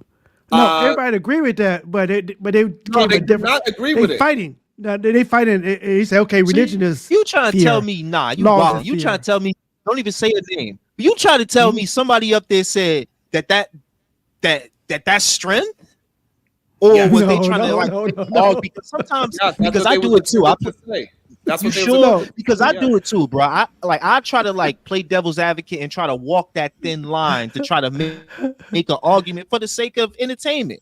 So like, did they go like, yo, but it's working here? Did they do that? No, it was a misunderstanding. Everybody was understanding exactly what they said. They said the women over there respect the man, and the women over here do not respect the man. And the reason why they respect the man over there is because that. It might. I watched it. I'm over here in Japan. I woke up drinking coffee. Everybody was just confused. Everybody trying to get their point across. Everybody was talking totally different subject. Sharon talking about fear. You control your women from. They talking about laws. Another person talking about religions. That's why it took like a couple of hours just to get through it. Everybody was on the same page. I'm not defending nobody. It's just everybody was take a couple hours to get through it, Lamar. Yeah. You're right. Yeah. And what that's you mean that's by why, that though? Like what did you hit? My bad, Sharon. Go ahead. Okay. And that's why you know that they conversation was rooted in disingenuous situations, right? Because they didn't have a leg to stand. That's why they kept moving the goalposts further and further and further away. It's about leverage. Yes. Go ahead. It's human nature, believe it or not, to exercise leverage. Women are becoming increasingly aware of their pseudo powers to exercise leverage, right? And what happens is once someone who has been oppressed realizes that they too can obtain leverage, they start exercising it. And the person who previously had leverage, they resent it and they fight harder to try to keep it. You know, force matters. Force matters. However, there is this system set up called liberty and access to resources that women have obtained so that we no longer are in a position to subjugate ourselves to, forces beyond our control. And there are a lot of people who were accustomed to the fantasy that they can control somebody as long as they exude force is being thinned out and it's becoming an ego problem. I think this is an ego problem because when somebody wants to preserve their ego, they're going to do anything by any means necessary to keep that going. It becomes and the fantasy of preserving that ego, it starts venturing off into what I would say is predatory tactics. Like, look, I'm going to make sure that you understand you ain't got no choices in the matter. You know what I mean? It's like there are people who exercise leverage. And so I think it's a battle of leverages now. That is exactly what happened last night, and the whole problem what they had. And I with didn't them, even see what happened last night. I'm just talking. and that's what we was trying to explain to them, that even if it was to get to a point where men decided to say, you know what, we are going to go against women 100%, we're going to force them to do things, it's going to always be men on the other side in bigger numbers that's not going to allow that to happen. Well, we can't really say that because it's successfully happening in those countries. So we can't say that it's always going to be men, because over there they got most of the men. So right, Lee. So now that was the problem that they had with the conversation, because the women are not doing it because of the men; they are doing it because of the religion. But that's the brainwashing, right? And the men, though, right? And that's why it but went it's into also the men, religion though. part. And the religion has fear in it. You're going to burn in right, hell. but the religion is from God, not from man. But you're still going to burn in hell. Going down that You're afraid rabbit of hole that, right? again. That's what I'm saying. Don't do this. This feels familiar. Leave me alone. Religion has leverage against women, you know, for a long time. We are not going to do it. We're not going to do it. Chicago, you're absolutely right. We are not going to do it. Shout out to Rashida Reeves, becoming a solution-based gangster. Thank you. She now, from now on, is moving into truth in 2024 and beyond. Let's keep it rocking. Thank you so much for showing some love and support. So, yeah, that's right. We are not going to go down that rabbit hole because it's a crazy one. Right, we could just stay where I was saying the men enforce that type of mentality from the women. Like it is them. And I think that, and I wanted to ask Mela this question. Mela, do you think that a lot of American men want to adopt this Eastern type of mentality on treating their women that way after seeing that they kind of feel like they have lost control? Well, you know, men being, you know, having the testosterone that they have, it makes men more comfortable, in my humble opinion, to have stability. And it's difficult to have stability if there is this person, this woman that you're with, that is exercising her creativity, right? It's like, okay, if she over here being creative, what, you know, she could come up with something that's going to mess up me, you know. And I just think that it's ideal. Like, men consider it ideal to be able to control something in the interest of stability. And you said you think it's ideal as well. So no, I don't actually. I believe in liberty. Okay. Right. And I believe in trustworthiness, and that's the issue. See, men for eons have had leverage over women. However, it had been demonstrated that there wasn't enough trustworthiness to maintain that power and control over women. So in this country, women have equal footing. And that's what has developed. It's like men had their shot of holding responsibility, of being trustworthy enough to govern over women. And when men had dropped the ball, legislation ensued that, you know what, since you can't be trustworthy with this responsibility, we're just going to make sure women have the choice to conduct their own systems within life that makes them content. And So, that's what we have. You know, men had the reign for a long time. And men dropped the ball because you can't curb your cravings for debauchery. So, Mela, why do you think we dropped the ball? We are the men that we passed the laws for women to have what they have. Okay, it's not a foreign concept that women follow examples of men. That's not a foreign concept. Am I right? For instance, if men are showing that they like a particular type of woman, guess what's going to happen? There are going to be groups of women that accommodate what men are looking for to obtain security, right? It's like, well, I want to jump in right there. So you think women are changing who they are because of what men like? Yeah. What? So if men demonstrated that they like wholesome women who are demure, dainty, and preserved in their purity, if that was the overall consensus, then women would acquiesce to that. However, what is being shown as things become exposed over decades, eons, that men like promiscuity, men like debauchery, and so to weaponize, okay, so a woman will use her sexuality, her sensuality to weaponize what it takes to get the security that men once held. If that makes sense. Yes, it does. So you're saying because men like strippers is the reason why women are stripping.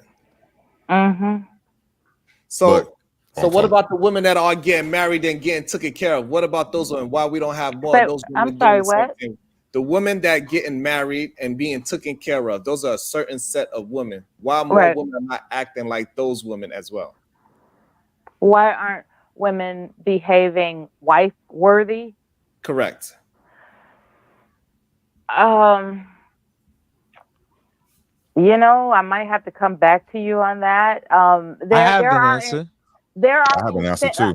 Because there are the children to consider, right? The offspring. I think women who value participating in developing offspring, with emphasis on the word value, right? Like, all women who become mothers, they weren't anticipating becoming mothers. But women that plan their lives around becoming mothers, they idealistically value having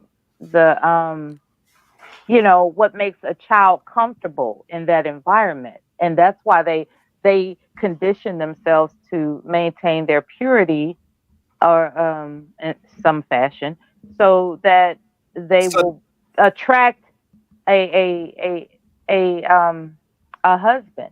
That's why they do that, because they want to be a mother. It's not just about getting a man for his money. Mother, right there. You hit the key. Is that right there? A lot. What men are complaining about is that they are saying that it is more women want to be mothers but not wives is the issue. And it sounds like right now you're confirming that more women rather be mothers than wives. Well, it's getting to the point where men are displaying themselves as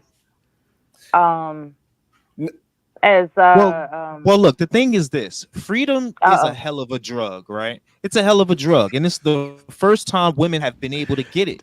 But what she has just explained to us is that it is a fallacy.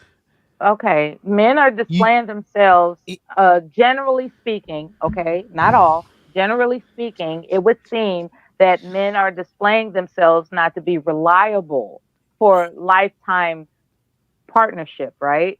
And so the only thing that is unconditional is your child's love. That is the only thing that's unconditional. A marriage is when you get married to somebody, that's not unconditional love, but your child's love is unconditional. All right, that is fine. Those two things are correct. However, men are looking for a marriageable woman. So if women are not, if women and mass, according to what you're saying, women and mass that's are not. What you really think men are really come on. And what are they looking for? Like why? Like why are they looking for a woman?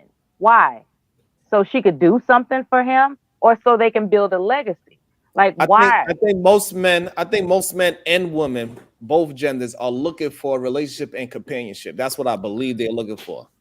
Most men are not looking for to be the leader of the relationship. I do not believe that's what most men want. Bonding is most important. Men, I got you. Most men are not looking to be to have the brunt of the world of which is their world on their own shoulders. They want to go 50-50. They want to give some responsibility to the woman. Okay, when a woman gives you children, right? There is this expectation that that's her area of expertise, right? Let's say hypothetically you got this woman, just because she's able to deliver children, it's not in her nature to sit around and nurture and mother children. What her nature is to be ambitious and go out there and compete in a world that was traditionally designed for men. So what does a husband do with her? Shouldn't have married her in the first place. Here we go. See. Wait, say that again. Say. He I just want said to make sure I heard. he shouldn't. Shouldn't you have want her married to her. No. say What it? did what did Mela say? I What's was, the Big. I movie? was, What type of I woman? was emphasizing that. Please say it because you said it. You said it really good. Yeah, I Yeah, repeat emphasize, it. to cut it short, I'm emphasizing that there are women that a man will be attracted to because she is quote unquote ambitious. She's very constructive, right? These are things that she's creative. She's everything that he admires Mm-hmm. as And this is her someone. nature, is Hold on, what she hold on. also said. I just want you to. He admires her for her quote unquote usefulness. But Mm-hmm. then because she has this, equipment that allows her to deliver children, once the children are delivered, she's no longer she's not she doesn't want to conscribe to just being designated for raising children. She wants to continue to be who you married that you admired. So what do you do with her? Like, do like So she wants to go out and Yeah, he establish got a it. career and climb mountains and slay dragons, just like you found her. But now she Yeah, has children and you expect her to just conscribe to these traditional roles of, he okay, got now you, baby, Melo. you stay home and raise the children. He And got she's you, not Melo. with it. Go right. ahead, So Chicago. so again, this is where we talk about, and I think we said this the other day, Sharon, that 1 year, 5 year, 10 year plan. When you're entering into a covenant agreement, like I know a lot of people like to say that marriage is a partnership. Okay, let's take that angle, right? Then that means we should be having regular conversations about what this covenant agreement looks like, right? So when you said that, and the reason why I asked you to repeat it, because as you were saying, I was thinking about Melody Hobson and George Lucas. George Lucas is a multi-billionaire many times over. He got Yeah, that's the so power so when couple I, right so when there. I look Yeah. at so when I look at this is the creator of Star Wars, married to a black woman who's highly successful in her own right. Okay, co-CEO and president of Ariel Mutual Funds, largest black-owned mutual fund in the world. Right. She is the first chairwoman She of got it going on. a No Fortune doubt. 500 company. She's a chairwoman of Starbucks. Okay. So you would imagine that in that world of finance, she has to be aggressive. She has to be this. She has to be that. She has to compete. But she also has what we would consider to be a high value man. Right. So again, to me, that comes down to communication. This idea, what we consider to be tradition, you know, I'm solely I'm just of the thought process, family, that no longer exists, especially for a lot of us that grew up The without goalpost has moved. no, it's not moving. Listen, that goalpost is not moving because here's the thing. Again, they I talk don't. about Yeah. rebutting remedial rhetoric. The idea and concept of tradition, that caveman ideology that you're talking about, a lot of men don't even like. I say majority of men don't subscribe to that. There I are agree. men that right. So that idea of what we consider to be tradition.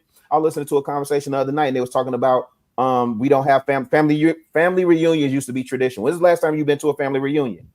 The idea of tradition, times have always been modern, regardless of what time you're in. It's always modern. Traditions have fallen away, and we're actually in the process of creating new traditions for our family. Individualism. Well, Becoming that's a different conversation. That's Barilla, the community. But I'll go on mute. I'm on mute. The question, Rilla, really is when she said what she said, Otis immediately said what he said, which was get rid of her. Right? So I would exactly. He said not marry her is what he said. No, he said get rid of her. Oh, okay. Yeah. So I just want to ask Rilla. Let me finish his point, and then we're gonna let Otis rebuttal. Right. I just want to ask Rilla. So do you think the majority of men have that mentality? And I'm not trying to take a shot at Otis. You know what I'm saying?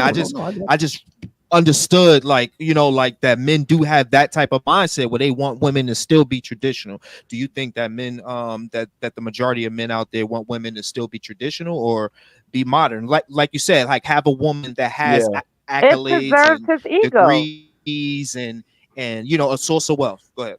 Yeah. I think most men. Dang, that's a deeper conversation, Lee. I'm gonna have to chop with you offline one day, bro. But I think that's a deeper conversation. Sure. I think men say with their mouths, like, yeah, we want a lady in the streets and a freak in the sheets. Like we say that, and I think we do desire that at our core, right? Appreciate the honesty. Yeah, I think, but I also think that you know, that so Otis is of a certain age, I'm of a certain age, Sharon getting up there with his old ass, you know, the younger generation, like the millennials and the Z's, they ain't going. They probably gonna pump and dump her off top. They're not gonna even get into a relationship that'll last 5, 10, 15 years and then find out she wants to switch it up in the end. They're not. And that's why women are becoming more transactional than ever, because it's becoming more evident than ever that men don't value anything other than transaction. That's what I would disagree with you, Mela. I think women see when and they talk about it in the space all the time, the feminism, the sexual liberation. When you introduce sexual liberation into the conversation, and women are out there popping their thought pockets for the low, for the free 99, yeah, the brothers are gonna take advantage of the marketplace. They shouldn't. They should be disciplined. However, I don't think in that statement that you just made, I don't think that's a result of men. I think women are out here popping and seeing how far they could take it and seeing what they can There get. wouldn't be supply without demand, my brother. I disagree with that because now on the one end we argue for women being autonomous beings, right? And they make their own decisions and they have their own choices and they lead their own lives, and I don't need a man, right? Then on the other side, we're saying, well, because the men are saying they want this, then da, right? It's we can't have it both ways. This, you know, which one is it? I would go out to Otis. Somebody got to lay down, right? Be good. Listen, I think the price. Jeannie Siegel said that. Get down and lay down. Yeah. I would go out to Otis. I would like to say, first of all, I misheard Mella II when she said that the arrangement was she was like that from the get-go. I missed that part. So that's why I was so quick to say he shouldn't have married her, because he should have known that from the get-go. But since you said, okay, I didn't hear that part when you said she was like that. So I do change my answer. But if he didn't know, my answer stayed the same, if that makes sense, because I'm not flip-flopping. That makes sense, because it's about having it's about being allowed an informed decision. And when you are informed what you're getting into, and then you want to complain about it later, then you're a flip-flopper. However, if you were deceived, that's a different scenario. I got you. Now, I want to say this. I will land my plane real quick. Oh, you just want to say something, Sharon? Yeah, I want to welcome World Class because I'm not sure how long he might have. And because he didn't even get to say anything I want to yet. talk to her, of course. I want to watch the. Go ahead, World Class. What's your thoughts? Main thing is. What up? I was away for a minute. My bad. What I missed? No, I got dropped. You missed a lot. We missed a lot. I'll let you catch up, and you can jump in whenever you see fit in. Gotcha.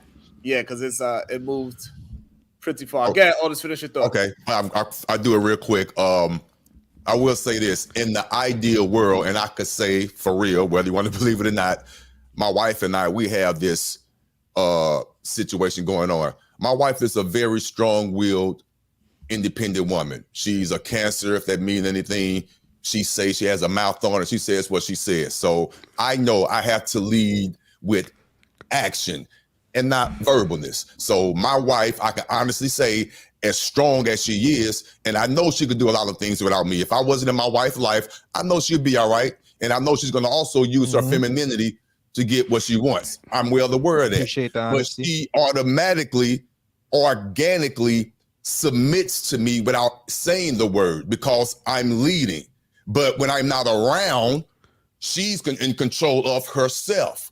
So whatever she does to bring to the dynasty, I'm well comfortable within my manhood for her and allow her. Now, allow her to do what she wants to do. And that's her. love. That's love. But she also knows hate this word, pecking order. She knows I'm the head of the household. Right. And we have these discussions. But I'm well aware a lot of people don't operate like that. And I get that. And now I land my plane. Hey, by the way, Miss Otis, did she beat your ass yesterday?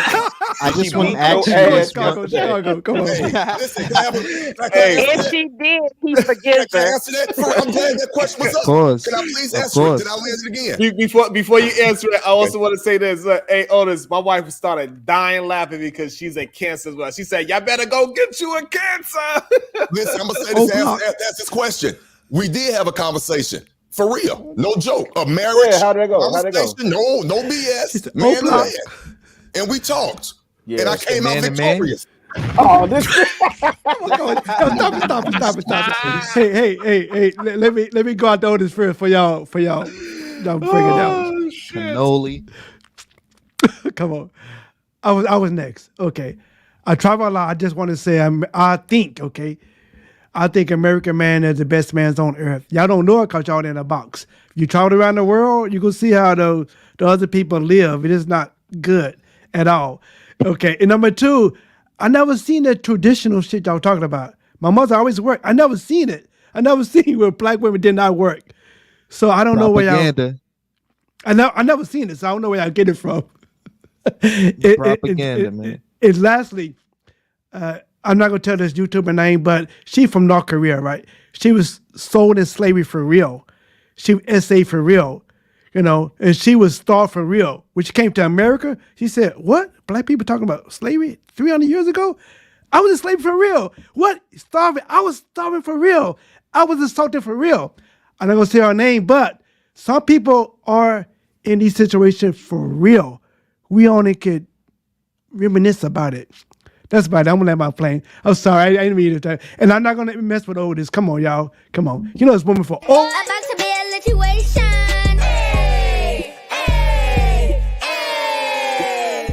Oh man, shout out to the light-skinned God, the angry man with the 999. He said, slap my ass off. I see y'all continue that weak sauce conversation from last night. I would love for you to hit the link and tell me why.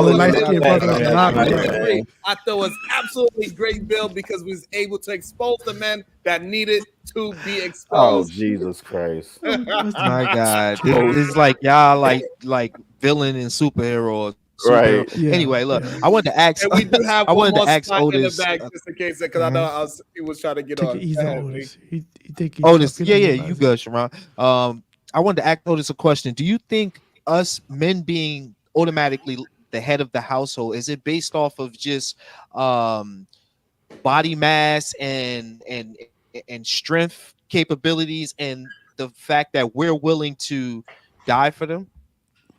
It has nothing to do with body mass, strength, or anything. The man is the domain of his castle, and the woman is there on his side, and sometimes in the back, never in front. I honestly believe that. Now you have some women because he's willing. Go ahead. Because he I'm is saying willing because to he's put his willing to life- die for her, right? Yes, he is. Yes, he is. I am. Yes. So yeah, that was one of the things I said. So all right, I was just asking. I just wanted to know.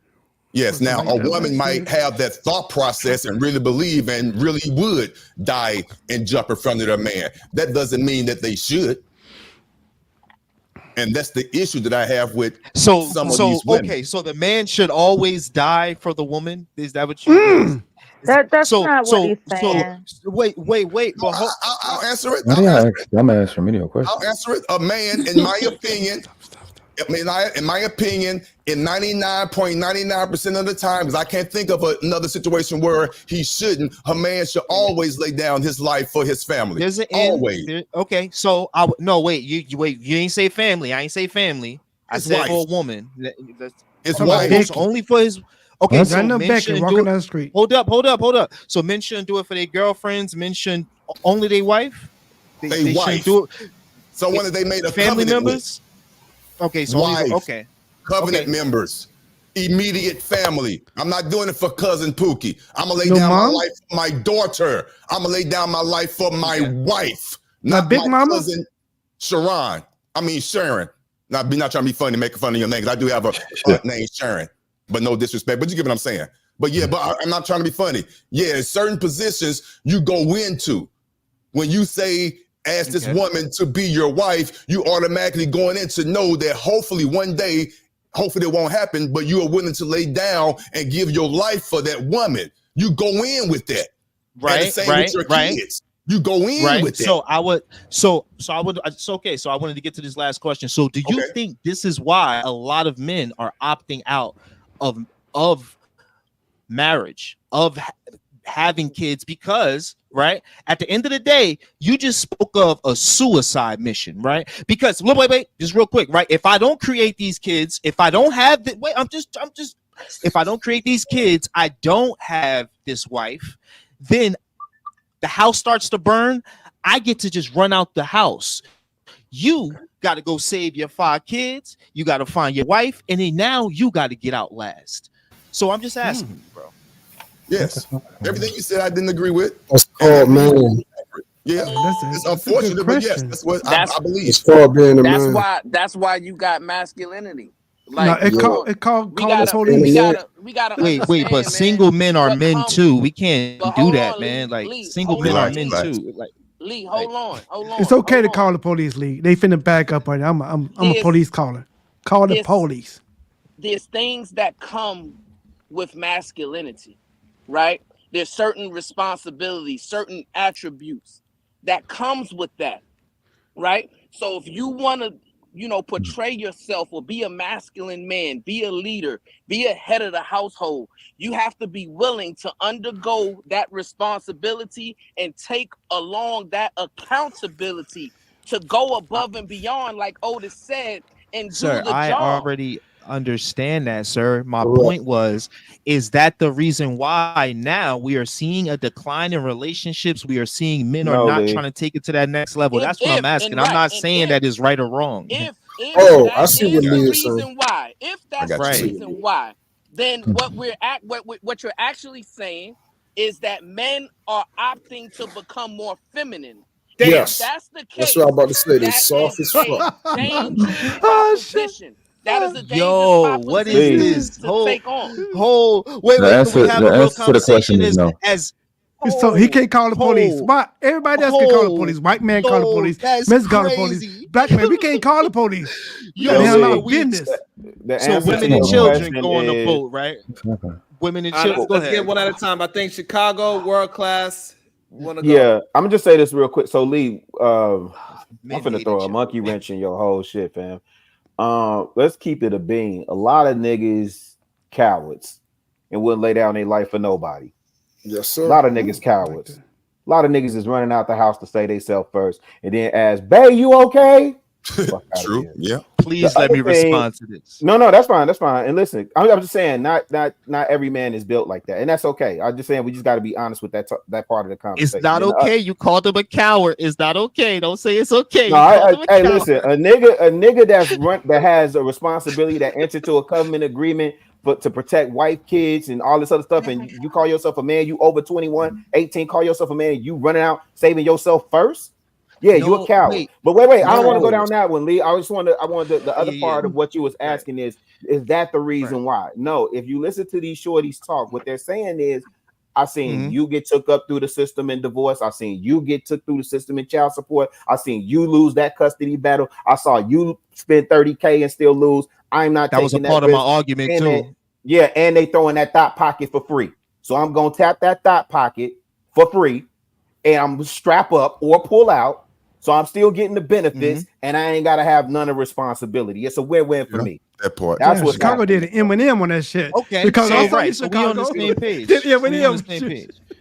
Because it sounds amazing. This guy that's willing to risk his life, but at the end of the day, I got uno life.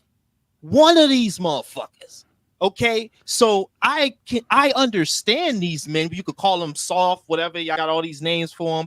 But if this covenant, if me getting into this situation with this woman, when I understand that there's a bunch of box out there that I could be tapping into with the Jimmy on extra tight, You feel me? Sliding through city to city. I got Instagram. I could be all over the place. Why would I sit here and put myself in a situation where once the ship sink, they're gonna go women and children, and you got to stay back and drown? I love my life. Rashida is right. If that's how you pronounce it. Rashida is right. Then Lee, I would say you're not ready for marriage. You should not be entering into covenant agreement. We men know we built to suffer. We understand suffering. We understand pain. This is what we you built don't understand for. Nothing. You're just we're just getting into the real truth of our lives. Look how fast the boom happened of phones and everything. We just was on chirp phones. Like, yo, y'all really sitting here acting like we so like, yo, this shit could go so left. Lee. It could turn so I'll go on mute. I'll go on mute. And before we keep moving, I want to introduce the light-skinned God. He said he got something to say. He's gonna tell y'all what's going on. He is tired of all these men not acting like damn angry man. That's all man does, boy. What it do, the angry man? How you doing, sir? What's going on, man? I just listen to this man. I just listen to this man create an imaginary scenario where a dude is running out the house to save himself first and then ask, "Are you okay, boo?" Like, you just had to create an imaginary scenario to bash men. You literally just sat here and created an imaginary scenario. Who are you talking about? He talking about me. So let's do it. So wait. Go ahead. Yeah, you created an imaginary scenario. So would you like to hear if a brother was to sit up here and create an imaginary scenario just to bash women, I'd be like, yo, man, what you doing? You tripping? What's going on, man? Like, how many women do you really know that do that? Like, why do y'all have so much self-hatred? That's what I want to know. Why do y'all have I want to know too. Angry man, I want to know too. Why do grown men constantly get on panels and all I ever hear y'all talk about is male responsibility? All I ever hear y'all talk about is what the men's supposed to do. You talk female liberation and male obligation 24 men fucking supposed 7. To feel pain. 24 fucking 7. Men are not supposed to suffer. They're capable of suffering and enduring, but it don't mean we supposed to suffer. Y'all are wilding right now. Wait, man. So did I say wait, hold on, angry man. So did I say men understand suffering, or did I say we supposed to suffer? No, somebody said we supposed to suffer. I said we understand suffer and we built to suffer. Correct. Let them have it, Lee. Let them have the conversation. Right. And so wait, hold on, angry man, because that scenario that I stated, okay. Yeah. Let's say I put the extra sauce on there, right? Fair enough, right? But let's not act like we don't know real scenarios where men preserve self first. And it's not me bashing men. I'm sitting on a panel full of men, with the exception of PhD. But I don't know any. I don't know. Right. You say okay. Yeah, that's you, kid. I don't know any scenario where a man, and I don't know, maybe I'm just around different type of men. I don't know any scenario where a man has tried to save himself before he tried to save his own family. I don't know. I got you on that. So, angry man, wait. So you're saying you've never seen, well, maybe the reporting is different here, right? The news reporting, right? When people are getting shot and men are using either kids or ducking behind their woman to preserve themselves. The thought process in what I was presenting was men preserving themselves as opposed to preserving their family. That was the thought process, not presenting a scenario to bash men. I don't bash men, brother. Well, to be fair, I'm not from Chicago, so I don't know what niggas be doing in Chicago. You feel what I'm saying? But the dudes that I've been around, I've never seen a scenario like that. The most of the guys that I know, if they not willing to do nothing, they willing to get in some drama. They not running from no drama. You feel what I'm saying? When I talk, I'm not pointing to your anecdotal or my anecdotal, right? My cipher is my cipher. Your cipher is yours. I would expect you to be around a particular group of men that carry themselves like you carry yourself. it's reasonable to somebody to expect that I would be around people that carry themselves such as me. But I'm not going to sit up here and ignore like that doesn't happen. I wasn't even saying majority of men like that, right? But there are those instances of those men that has been reporting of men preserving self before family. Like, we ignoring that? But see, that's the thing, and that's what we do. Kind of just said it, though. We're looking for. There's so much ass out here. Looking for the exception to the rule to make a point about something, right? Like if we're looking for the exception to the rule, like why are those men even part of the conversation when you're talking about a man conversation? Why are we even adding that type of man into the conversation, bro? Because Lee added it.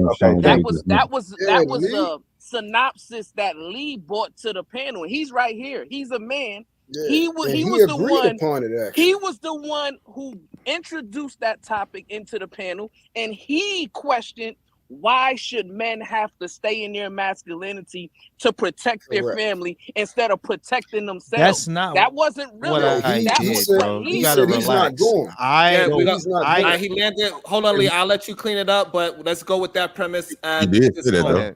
Hold on, wait. No, he didn't. He didn't say that. I heard Lee He said. literally said that out of his mouth. No, I heard what Lee said, and this is what Lee was trying. This is what I heard. Men hate each other, man. That's all. Like, but I'm gonna go. Let me go ahead. Don't go nowhere, bro. I heard what he said. I understood what he said. What Lee basically is saying is that, yo, I'm a person just like this woman is a person. Thank you, angry man. These fucking bozos, bro. No, don't let him finish, because I got a rebut for that. Let him finish. Nah, bro. Nah, shut up. Wait a minute. No, what he's trying to, I got what he was saying. I understood completely what he was saying. What he's basically saying is, what is there going on in this day and age that is worthy of me as a person giving up my life as if my life isn't valuable, just like the woman's life is valuable? That's what he's saying. Am I wrong? Too much credit. No, that's exactly what the fuck I was saying. I asked them questions, and then at the end I asked them, so is this why, bro? Okay, that's okay. All right, so just want to beef these fucking weirdos, bro. Let's get it together. Lee, you good, bro? Hold on. So Lee could see. He says yes. That's what he exactly. I got you. Maybe Angry Man was able to articulate it better, but let's move on to the point where Angry Man just said. Whether if it was a Zach or not, Angry Man made the point a little bit better. Otis, you said you had a rebuttal for that. Go ahead, Otis. You're on mute. Dude, your wife muted your microphone again. Otis, you're on mute. I'm sorry. I understood what Angry Man said. Like I understood what Lee said in the first place. I got the understanding. But for the record, at the end, Angry Man said it. Out of here. Hold on, let the man talk. There you go. Yes. Anyway, with that being said, 100, bro. He did say towards the end, even though I agree with what he was saying in the first place, that I could go out here and get me some box. Why should I value my life more than the woman's life? I understood what he was saying. He was giving me a scenario, and I answered, and there's my answer to that. If you're in the covenant with that right woman, that question should never come up. You want to go in that house and get your woman. But that's not the point I was making. Y'all keep going back into the covenant of the marriage. I wasn't trying to attack the Lee, we understand that. That's why we moved the conversation forward. We're going off of what Angry Man's saying now. Go ahead, Angry Man, do your thing. Hold on, because we good right there. We good right there. So the covenant, right? So what's her sacrifice in the covenant? Her sacrifice in the covenant is you already knew when you made that agreement with your wife or your significant other that she is the wife and she already had her duties lined out, whatever that may be within your marriage. My real life example, she takes care of the household and all the other things that encompasses that. So that's what she brings to this whole covenant. So to me, and I know that she will lay down her life for me as well. So that's enough for me to go in that house and get her first. That's enough for me. That's not the covenant. Hold on. That's not the covenant. That's my covenant. How you gonna tell me what's not my covenant? No, because you just sat here and laid out what the covenant was for all men. No, I didn't. I said for me. No, hold on. Stop for a second. No. When You you know talk, it's coming, Lee. when know you you were can finna get talking it. about the covenant of marriage, you were talking about this. Is the whole reason Unlikely brought it up. We was talking about men, all men, not just you. All men laying their life down for their family. Am I right or wrong? That's correct. That's correct. Yes, exactly. Thank you. We cannot then go and say, well, the covenant of my wife's responsibility is specific to what I think it should be. This is where the problem is. See, what's going on right now, and the reason why there's women in the chat room cheering with the pom-poms and shit is because we picking and choosing. The wife's covenant, you know what her sacrifice has always been? Okay, tell me. I'm listening. She gotta listen to you. You the boss. You tell her what she's supposed to do, when she's supposed to do it, how she's supposed to do it. And that's why right now relationships are not the way they used to be, and they're falling apart because the women are saying, why should I have to do that? The same way Unlikely right now is saying, why should I have to lay my life down? And that's why the men's argument is legitimate, because they're saying, look, if I gotta adhere to the covenant and be this sacrificial man who has to do all of these things and give up my life if need be, why is it she gets to decide what she's gonna do, if she's gonna do it at all? Oh, yeah, no. I agree with you. So basically, what I'm hearing is, I got you, True. Is men want to be conditional leaders, right? No, so we I'm want not to saying be lead. Let me finish. So we want to purport ourselves as leaders, right? But basically what you're saying is, why should I have to be a leader and take on that accountability and take on that responsibility if you're not willing to follow? But my point is, what comes first, the chicken or the egg? It's crazy. Like, if you are a leader, hold on, listen, let me finish. I'm gonna land my plane real quick, angry man. Let me finish. Hold on, let me finish though, real quick. If you are a man, right, and you are purporting yourself to be a leader, that accountability, that responsibility, that should be laid on the line first, right? And that masculinity will translate to a woman being attracted to that, understanding who you are as a man, and then naturally she's going to submit to your leadership because you've upheld accountability and responsibility. But what I'm hearing is men want to go away with the accountability and responsibility, and they want to tell women what they should be doing. You're literally saying the same thing over and over. And these are cute little talking points that we've had these debates. We've debunked this shit years ago. It's cool that you got these cute little talking points that you get from the women that are bullshit talking points. You're sitting here saying no, because you get the chance to rebuttal. You get the chance. Hold on. You get the chance to rebuttal. I had to stop and listen to you drag out that soliloquy, bro. So let me drag mine out. So number one, stop telling men to be leaders and then tell them how to be leaders. Stop telling men to be leaders. Part of being a leader is you tell other motherfuckers what to do. I know y'all want to try to change the definition of leader. But here's the thing. You're sitting here saying, so what you're basically saying is that a man is supposed to be a conditional leader. Who said that? Leadership is about actions, not words. Not telling somebody what to do. It's showing it. You gonna get your chance. You gonna get your chance. I got you. And that's what I said is, it's not you telling somebody what to do. I got you, Brownsville. You gonna get the chance to rebuttal. You gonna get your chance to rebuttal. Let him finish, and you gonna have your chance to rebuttal. Go ahead. No, an actual leader does tell people what to do. Stop trying to change the definitions of words. However, with that being said, because I want to get to rebuttal. Y'all keep giving this feminine definition of leader. There's no. A leader does tell people everywhere that you go where there's a leader, he is instructing people what to do. Now, I will give you the fact that a good leader also leads by example. A bad leader will be a dictator, but either one tells people Both of them are leaders, yes. They both tell people what to do.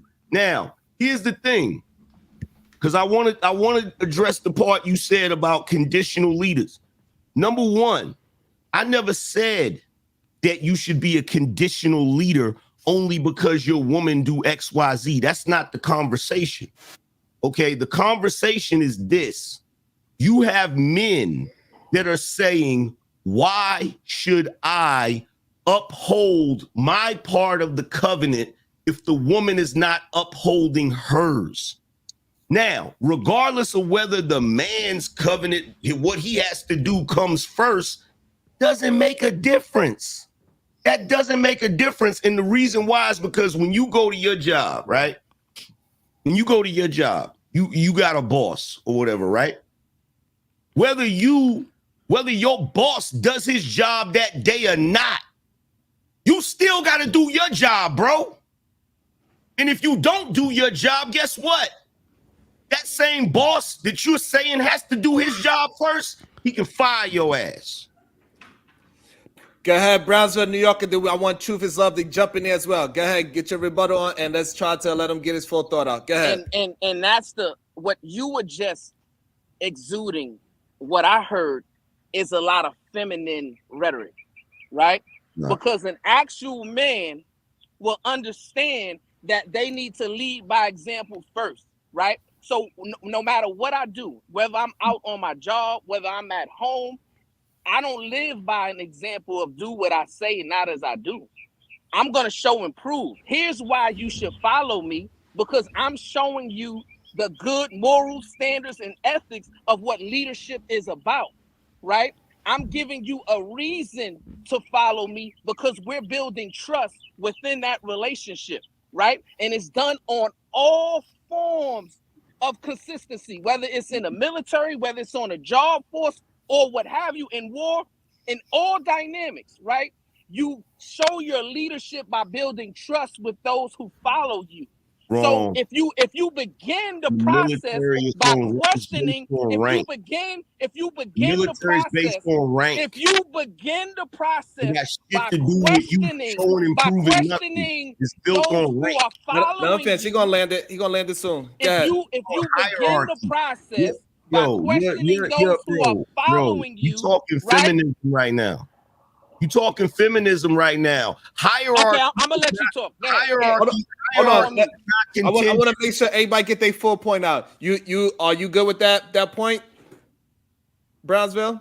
Well, obviously, what I was saying is very triggering to the angry man, right? No, so I'm gonna let the angry man talk. Shaming tactics, I'm gonna let the angry man talk, right? Because obviously he got a lot to say. So go ahead, angry man, do your thing. Go ahead, angry man. I want to also want to get Truth is Love in there as well. Angry man, if you want to rebuttal it, go ahead. You got the floor. Check this out. First of all, it's not triggering to me. Second of all, if you feel like I'm doing something incorrectly, why don't you do what you say you do, which is lead by example and not be a prick in the conversation? Why don't you do that? You feel me? I'm not triggered by nothing you're saying. I'm actually responding to what you're saying because what you're saying is incorrect. There are certain areas in manhood that deal with leadership that has absolutely nothing to do with you convincing the person of anything. There is hierarchical structure. In other words, if you go into the military, like you just said something about generals and stuff, when you see a general, you salute that general because of his rank. Now, you may not even been there when he got that rank, but when you came into the military and you see the medals and stuff on his chest, you salute him because that's a structure that is set up there for a purpose. If you go in there and you start saying, well, why should I salute him? Does he deserve to be saluted? Should he be saluted? What did he do to get saluted? Because all generals ain't created equal. All people that you're going to have to adhere to that got rank ain't always going to be. Some of them people going to be assholes. Some of them people gonna be jerks.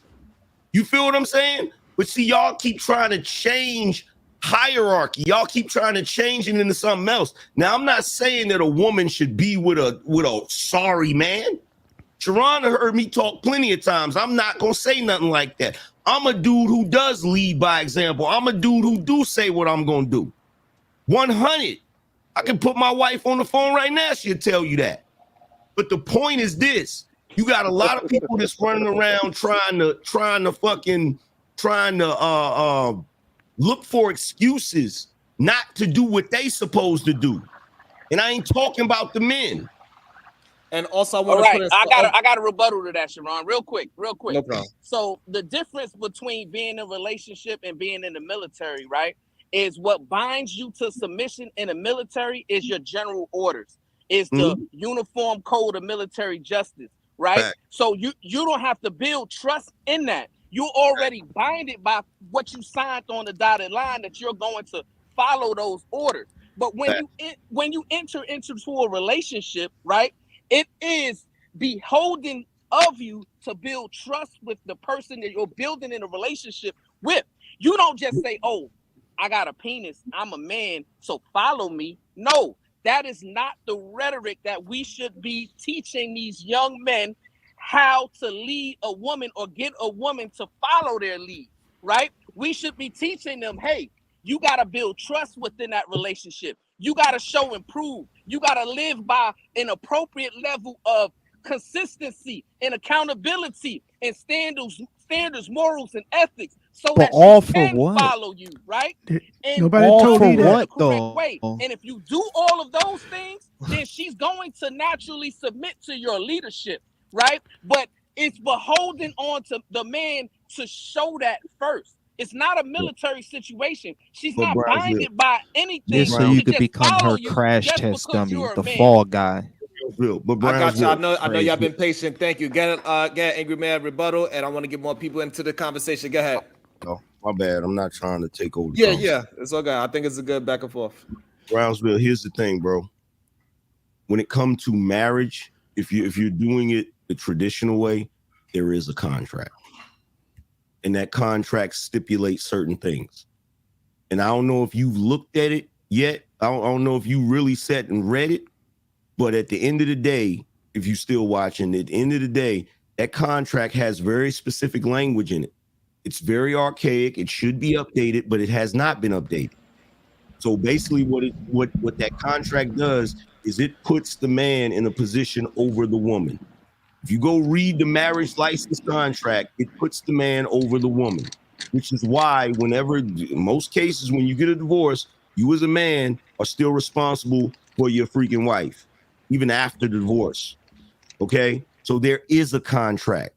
So the same way the military got a contract, marriage got a contract, there are numerous things in life. You get a certain type of job, you have a contract.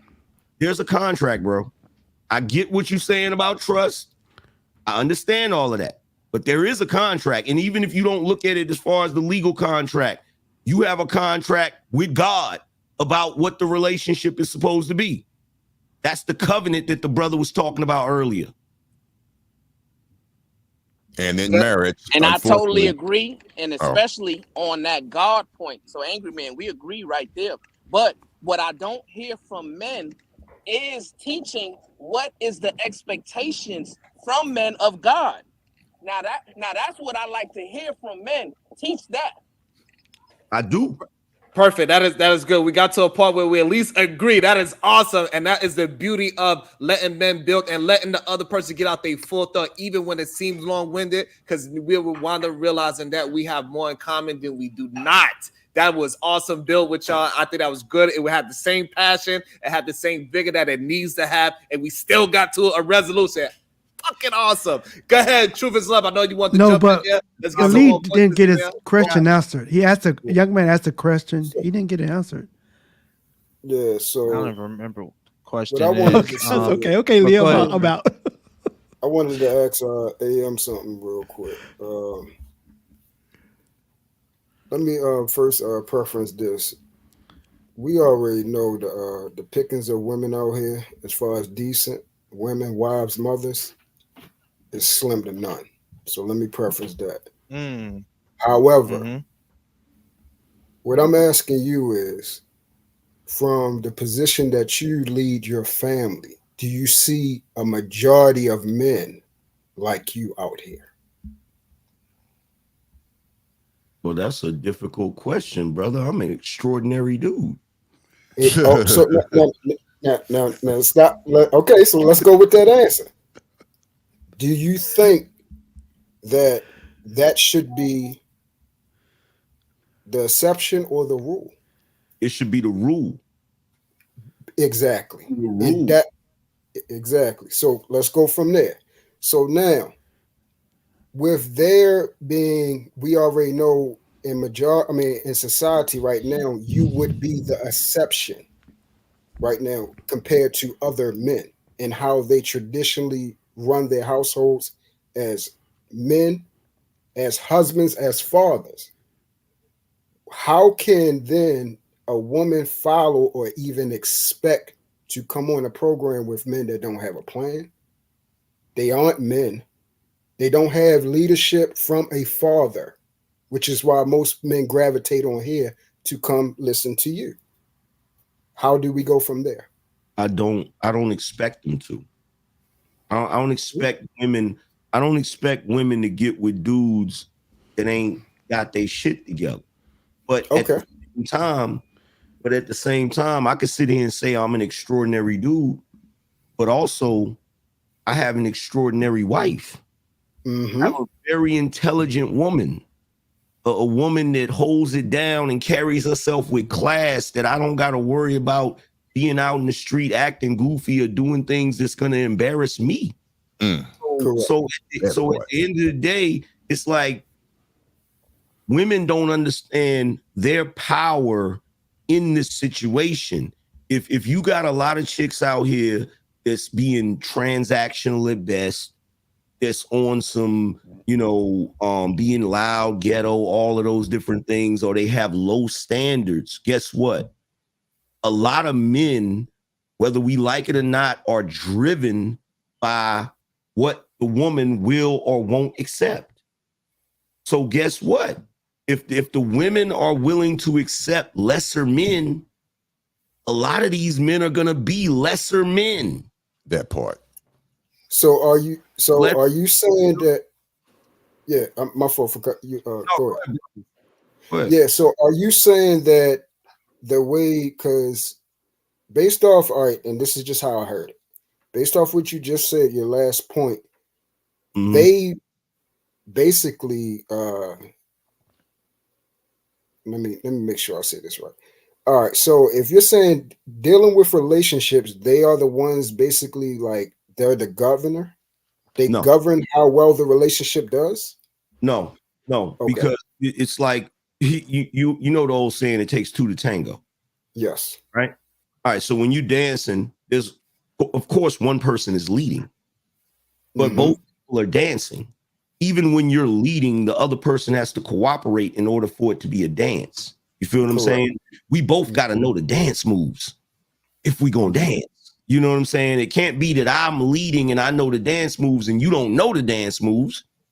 You know what I'm saying? Or you know the dance moves and I want to lead and I don't know the dance moves. You get what I'm saying? So when you're looking at it, it's I like that. Give me a minute, Sharon, with this. Okay. Go ahead. Just give me a little bit. Just go ahead. No, it's a symbiotic thing. The only time that it really works well is when both people understand what they need to do and they do it. You feel what I'm saying? But the problem is, the reason why it's going the way it's going is because you got too many young men that were not raised in the example of men, and you got too many young women that were not raised in the example of women. So they don't know how to do either or. So here's the thing y'all think I'm doing. When I talk about the women's responsibility in behaving a certain way, I'm not a dualistic thinker. I'm an omnidirectionally thinker. I'm not talking about, the moment I start putting the onus on the women to do X, Y, Z, that doesn't mean I'm taking the onus off the men to do what they supposed to do. Right. Right. Yeah. So let me go from here because y'all touched on this is the last point, then I'm gonna let people rock out. Everyone up here know I operate off of God inspired. I am a believer in our God through Jesus Christ. I only operate in divine order. God, Jesus, man, woman. In that order. There is no other way. So my last question is this. For me, we want submission, and submission is cooperation, a willful cooperation. We want that in order to have an amicable and successful relationship. Amos 3:3 says, how can two walk together unless they agree? We want that. You need that for a flourishing relationship. My last question is this. Our relationships traditional relationships in marriage is raised on, let's say, biblical principles. Do you see a lot of biblically God-driven men to function in that way? No, because okay, so that's a loaded question and a complicated question. I had to go there. And but I'm gonna tell you why though. I'm gonna tell you why, because it includes so many different moving parts. You're not gonna see a lot of dudes nowadays that are biblically driven, not in the Christian sense. Exactly. Because the Christian church has went astray. And anytime you have a lot of confusion going on in any type of organization, the first people that's going to leave that organization is going to be the men, because men do not really like confusion like that. The women will still go because women have a tendency to be more faithful to something, because let's be real, the church is a form of leadership. I was just about to say that. Go ahead. So women tend to have more of a tendency to follow leadership that has been tried and true for a certain period of time. You feel what I'm saying? So the women are going to keep following and they're going to keep going to the church or whatever, right? The men, if they see something wrong with what's going on, they might fall back from it like, yo, I'm not really, because I watched as the men started to leave the church in the 90s. You feel what I'm saying? I watched them do that, right? And they did it for good reasons, because a lot of the pastors, a lot of them were false shepherds. You feel what I'm saying? So no, I don't see a lot of dudes that were, I guess, strong enough in their spirituality to be like, yeah, I might not be going to that church, but I'm still going to keep certain principles and operate a certain way. You feel what I'm saying? So no, I don't see a lot of people walking in that way. I see people cherry picking. I see people using certain parts of the Bible that suit them and benefit them. Correct. Yeah. So should a woman follow that? Hell no. That's all. That's it for me. Hey, Sharon, can I say something really quick? And I gotta bounce. I gotta get ready for work. So, AM, I just wanted to say this really quick, brother. When you said, "Hey, I'm not omnidirectional," right? And because I point or have critique in one area doesn't mean I'm absolving the other party from their responsibility, right? Because I point out this in women doesn't mean I'm absolving men. That's the reverse is true also, right? So the dialogue that you walked in on, right? We were amongst men talking about men. Doesn't mean that we're absolving. Well, let me say me in particular, because I believe that men, and I get it, I get critique for this all the time, but I honestly believe men should be checking men, women should be checking women. And the women that I'm responsible for checking are the ones that I cover and are in my immediate cipher. The ones that I cover, those are the ones that I can check.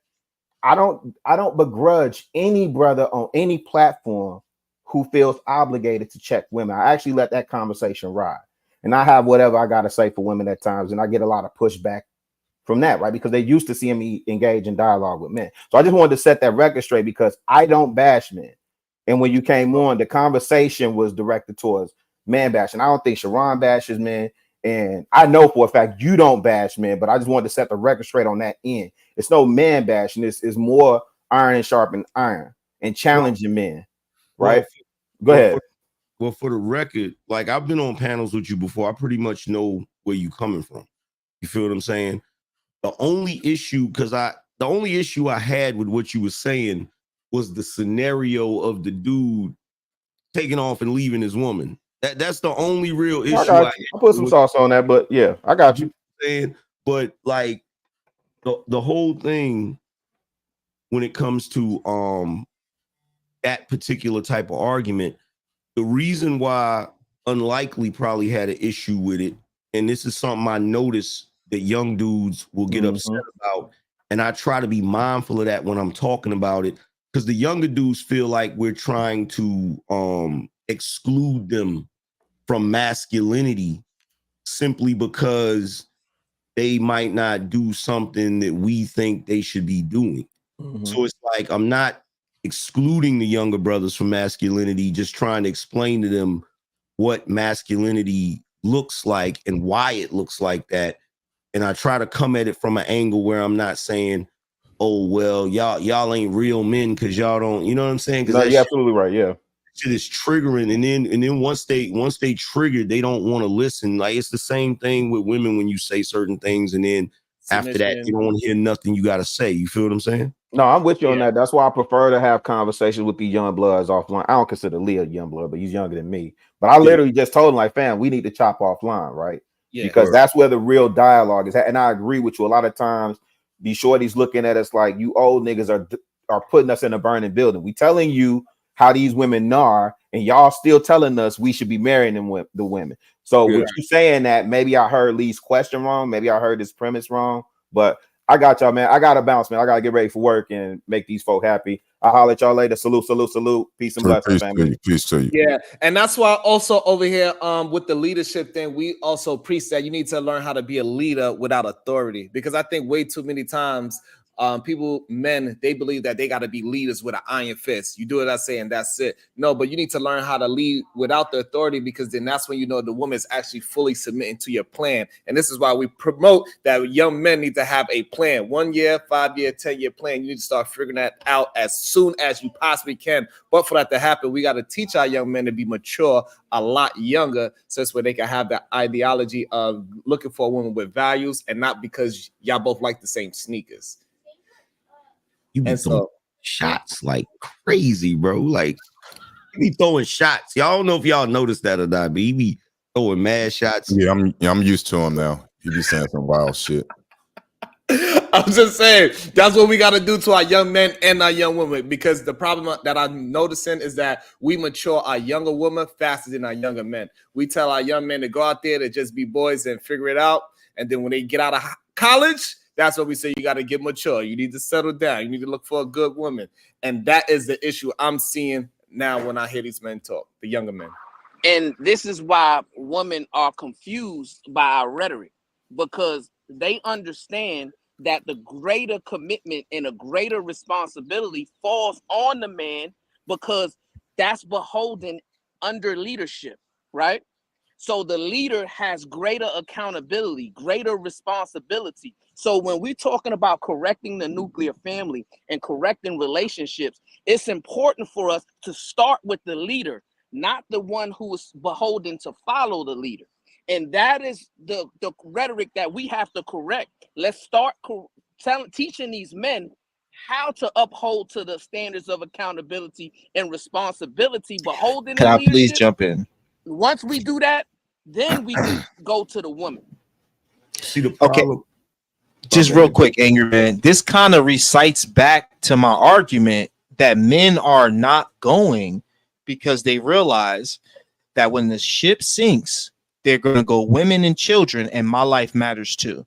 So as much as we are going to sit here and say, you know, if we can structure their brain around this, if we can structure them around this, eventually, I would say back then men were more understanding. Like, yo, this is what I have to do. I have to create this society. I have to build this covenant up, right? But at this point in life, where we got social media, we got booty all over the place, we got situations we could be able to get up and go at any time. Flights are cheaper than they've ever been.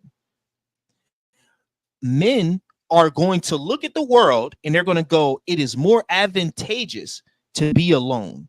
because the moment I get with a woman, the moment I come to try to create this covenant, I now put myself in jeopardy. Hey, Lee, can I ask you a question? You're speaking in generalities, correct? You're not speaking specifically about your situation. You're speaking in generalities, correct? Yeah, I'm speaking to why men are opting out of relationships. We all know the statistics when it comes to relationships now in 2024. It's not going up, it's declining. Well, here's the thing, and the sentiment that Unlikely has is a common sentiment amongst younger dudes. Okay. And the reason why this is going on, and the reason why some of us older cats, we might not really get it, is because when we were coming up, and everybody we looked up to, if you're Gen X, everybody that we looked up to, like our grandfathers and stuff like that, their leadership, their patriarchy, for lack of a better phrase, it had value. You see what I'm saying? It had value. If you look at the men above us that were breadwinners, that held it down, that did all of the things they were supposed to, just think about how people revered them, how they looked at them, how they dealt with them, how they respected them. Today, for a younger dude like Unlikely or younger, that type of thing doesn't have the value it used to have. Not in the sense that we think. Not in the sense that we think. I know where you're gonna go with it, Sharon, but just hear me out. Not in the sense that we think. And the reason why is because guess what? When a chick gets with a dude that operates like that, what I'm talking about, as far as being a good dude, being a God-fearing dude, working, paying his bills, doing what he's supposed to do, that dude is considered a lame. That dude gets played by women today. Exactly. He does not Talk about it. Keep it 100. He doesn't get revered. He doesn't get treated with respect and dignity. You feel what I'm saying? I disagree. I think those men get propped up the most. The problem is most of the time women say most men like that do not exist. What the women are saying when I hear them talk, they say, Sharon, you know how to communicate yourself very well, blah, blah, blah. Most men are not you, Sharon. When they talk to Brownsville, right? They say, Brownsville, even though that's my cousin, I mean somebody that I actually grew up with, slept in the same goddamn bed as little kids, pillows all of it. Hey, Brownsville, you are something special. It just happened to lightning struck twice in the same family. And then I got another cousin, same thing. I got friends. All of our cousins are married. Every last one of them. Every one of them. We grew up together. So what I'm saying is that those men that are moving like that, we just a little bit younger because we the grandpas look like me because I'm a grandpa, right? So I don't look like the traditional I'm out the game grandpa. So the difference is that these women saying that men that are moving like those grandfathers do not exist anymore because they just want to go and get some tail and run away. Nah, they do is this. What Angerman trying to say is, as a Gen Xer, I got a job. I could get a wife if I had a job. That's all they had to have. Now, the young people, they can have everything. They still be called names. Hey, Shorty can get 3 husbands. This is why what you're saying is not true because women do not look. She can get a dude. Yo, bro. This the thing. Dudes really don't be outside like that. Like, hold up, just real. Like, I don't want to cut you off, Sharon, but I live in a city that's always hot. And then I also live in a city where most of the people from every fucking state and city, all the attractive women move right here. And I'm telling y'all, at the end of the day, these women are like, yo, I'm gonna try to get as much as I can from I could get as much. Yo, listen, you go to a bar out here in Miami and you talk to a woman, she'll tell you, I ain't paying my rent.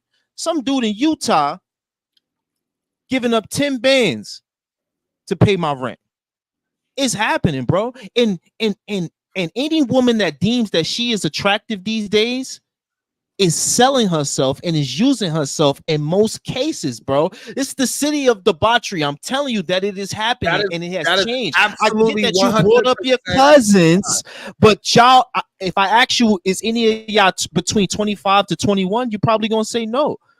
The times has changed, man. Like he just said, man, having a job is all you need. You're not even 20 to 25. But here's the things. What I'm saying is that the men that move a certain way, they're going to get a certain type of woman because they go by values, not by what looks good. The problem is most prostitutes look great. Those are the best looking women. No, they Prostitutes, yes, they do. They That's are the best cap. looking. Really? What did you Yes. just say? Nah, Because like what here's I'm the saying is that most of the prostitutes are very nice looking. That is Oh, you fine. said they're the But best looking women. you need to find your woman off of your values, not because of what they look like. And as long as you young men keep going after what looks good, that's why young man that is with Dre and Michelle, he has a baby by a woman that been ran through by the NBA because she looks good instead of having values with that woman. But Sharon, look, here's the thing, bro. Let me try to bridge this gap, okay? Because you in my age bracket, I hear what you're saying, but you got to understand, like, these brothers are going to the grocery store to get organic food, but there's no organic food there, bro. And they don't know where the organic grocery store is at. You get what I'm saying? So it may exist, but they don't know where it's at. You feel me? So what they're seeing is the grocery stores with all the GMOs and all of the crap like that, right? So when you look at it, the only reason why I can recognize what the younger dudes are saying is because in our generation, we had a similar problem that the older heads wasn't listening to. We was trying to explain to them, yo, these women, like when we had the teen pregnancy boom and the baby mama boom, like I could not have these conversations with my pops and my uncles and all of them because they never had to deal with that. They didn't understand it. And it's like you're telling a dude, you know what the problem is? You just need to man more. You just need to man more. And it's not working. You feel what I'm saying? Because being a man has to be being a actual man, not a male, not a boy, none of that. Being an actual man has to be celebrated. And if it's not celebrated, if it's not congratulated, if it's not treated that way, younger dudes is going to be like, what am I doing this for? Because being a man requires a lot of sacrifice. It requires a lot of hard work. It requires a lot of different things where you're putting everyone else before yourself. You feel what I'm saying? And so for the younger dudes, they're looking at it and it's like, man, it's not worth it. And all it would take for them to feel like it was worth it is to have at least one woman that's on some ride or die shit that they know is going to hold them down and never disrespect them, cheat on them, use them for their money and stuff like that. But a lot of them are not finding that. And they get jaded. And the reason why they're not finding it is because the men that was accomplishing, they was in hiding too much. We hide our wives. Your wife is not online like that, right? My wife is not online like that. Anton's wife is not online like that. So the women, Otis, and we go so on and so on. The men that have all the success, they women are not going to be online because we do protection. So, but what we can do, we can start let them understand, like, no, those women do exist. It's just that we have a covering over them. This space right here is not meant for those type of women because they cannot handle all this nonsense because we understand that we could deal in the field. We could get dirty and we can stay clean, whichever way y'all want to play it. We are willing to play it. And more men that have the results need to come up for it and start talking against the remedial rhetoric that we hear every single day because we know what it takes to be that man. And we know that we do get the reverence that you are talking about with it's just that we look much younger than the fathers before us. That is the only difference, and we got to come out and speak to these young men and show them that yes, you are going to get the love that you are looking for, but you got to trust the process and not microwave it. See, I'm gonna tell you where I disagree. This is where I disagree. See, it's not a matter of for the men that actually hold it down already. It's not a matter of critiquing their manhood. You know what I'm saying? Like you look at somebody like Unlikely, right? Unlikely, you know, that man worked. That man got a job. That man, you know, stay in shape. That man intelligent. That man, all of those things, right? But the thing is, us telling him to be more of a man, that's pointless. Appreciate it. You see what I'm saying? That's pointless because he's already a man. He's already doing what men do. You know what I'm saying? The only thing that we should be telling the younger dudes is where the organic store is at. That's all we need to do is tell them how to find the chicks that's worth a damn. So the problem is, so that right, cool. So the problem is where the organic food store is at is when you open up your eyes. Because a lot of these men are blind. They walk right past that Liberian woman. They'll walk right past my wife. They'll walk right past this nice lawyer. They walk right past her and look at the more of the, for lack of better words, the sexy red. Or Kim Kardashian is probably better. Yo, this is cap. That's what I'm saying. Because the way how Unlikely said, he said he went straight to in Miami. All the women that is getting bread for their rent. He don't even see the other one because the real reason why he don't see because he have his woman. But the men need to understand that if you change who you are, you'll be able to change who you see out in the world. Because those women are all around you. Because America is one of the best places to find a goddamn woman or marriage as we go by the divorce rates. Yeah, and I don't believe. I think we're in the top. I believe America's in the top 20 of long lasting marriages. And I don't believe that the times has just totally changed to the point that it's unrecognizable to us, right? To our generation. You know, Solomon taught us that there's nothing new under the sun, right? So what we got to understand is we got to teach these men, you know, sometimes it's important to take 2 steps back in order to take 3 steps forward, right? So we got to come back to a baseline understanding of the difference between wanting relations with the woman and wanting the accountability of the relationship, right? Because a lot of men today, they're displaying and they're orating that they want relations with women, but not the accountability of the relationship, not the responsibility of the covering of the relationship. And that's where like-minded men like us on this panel should be coming together and teaching these men the importance of having that standard of what is a true leader, a true good leader, like you articulated, Angry Man. And once we establish that, I will guarantee we'll have more successful relationships out there. And I concede my time with that. But here's the problem, though. Here's the problem. Back to like fixing the men. Yeah, here's the problem with this. Like you keep like, okay, when you looking at this situation, right? In most cases, the man is the pursuer. He's pursuing the woman, right? So if we look at it from a logical standpoint, from supply and demand, right? If I'm pursuing the woman, then I'm the consumer. So if I go to a restaurant and the restaurant is trash and the food is garbage, the food is not good for me, the solution is not to tell me to pay more money. The solution is not to tell me to be a better customer. The solution is to offer a better restaurant experience, a better product. But that's kind of a faulty argument. You gotta be a better informed customer. So if I want a V8 engine, I'm not gonna go to the Honda dealership. If I want a V12 engine, I'm not gonna go to a certain dealership. The problem is they only see the Honda Accords. That's all they see. But no, that's the point I'm making, Sharon. I made that with the grocery store point where I'm saying every restaurant, yo, check this out. Blind to is what I'm saying. We humans, right? We humans. You know people as well as I do, Sharon, that live in a certain area, and when they go to the grocery store or restaurant or whatever, they don't leave a certain block radius. They didn't been doing that their whole life, right? Okay. So what I'm saying to you is a lot of dudes, they're in a situation where everywhere they look, they're seeing the same thing. And I'm going to tell you why they're seeing the same thing.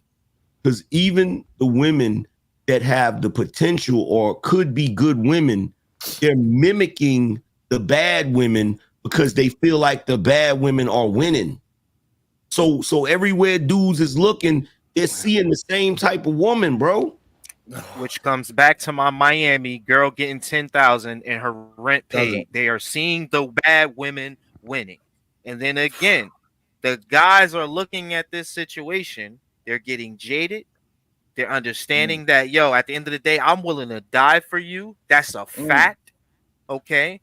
And when we sit here and we run this back, you might just play me. You might say, yo, your 70,000 ain't enough. And then it's just like, yo, I can just sit out here and just live my life instead of wanting to be in this engagement where at any point you could just, hey, divorce me. I can't stop you from divorcing me. Take whatever I created because the law's in your favor.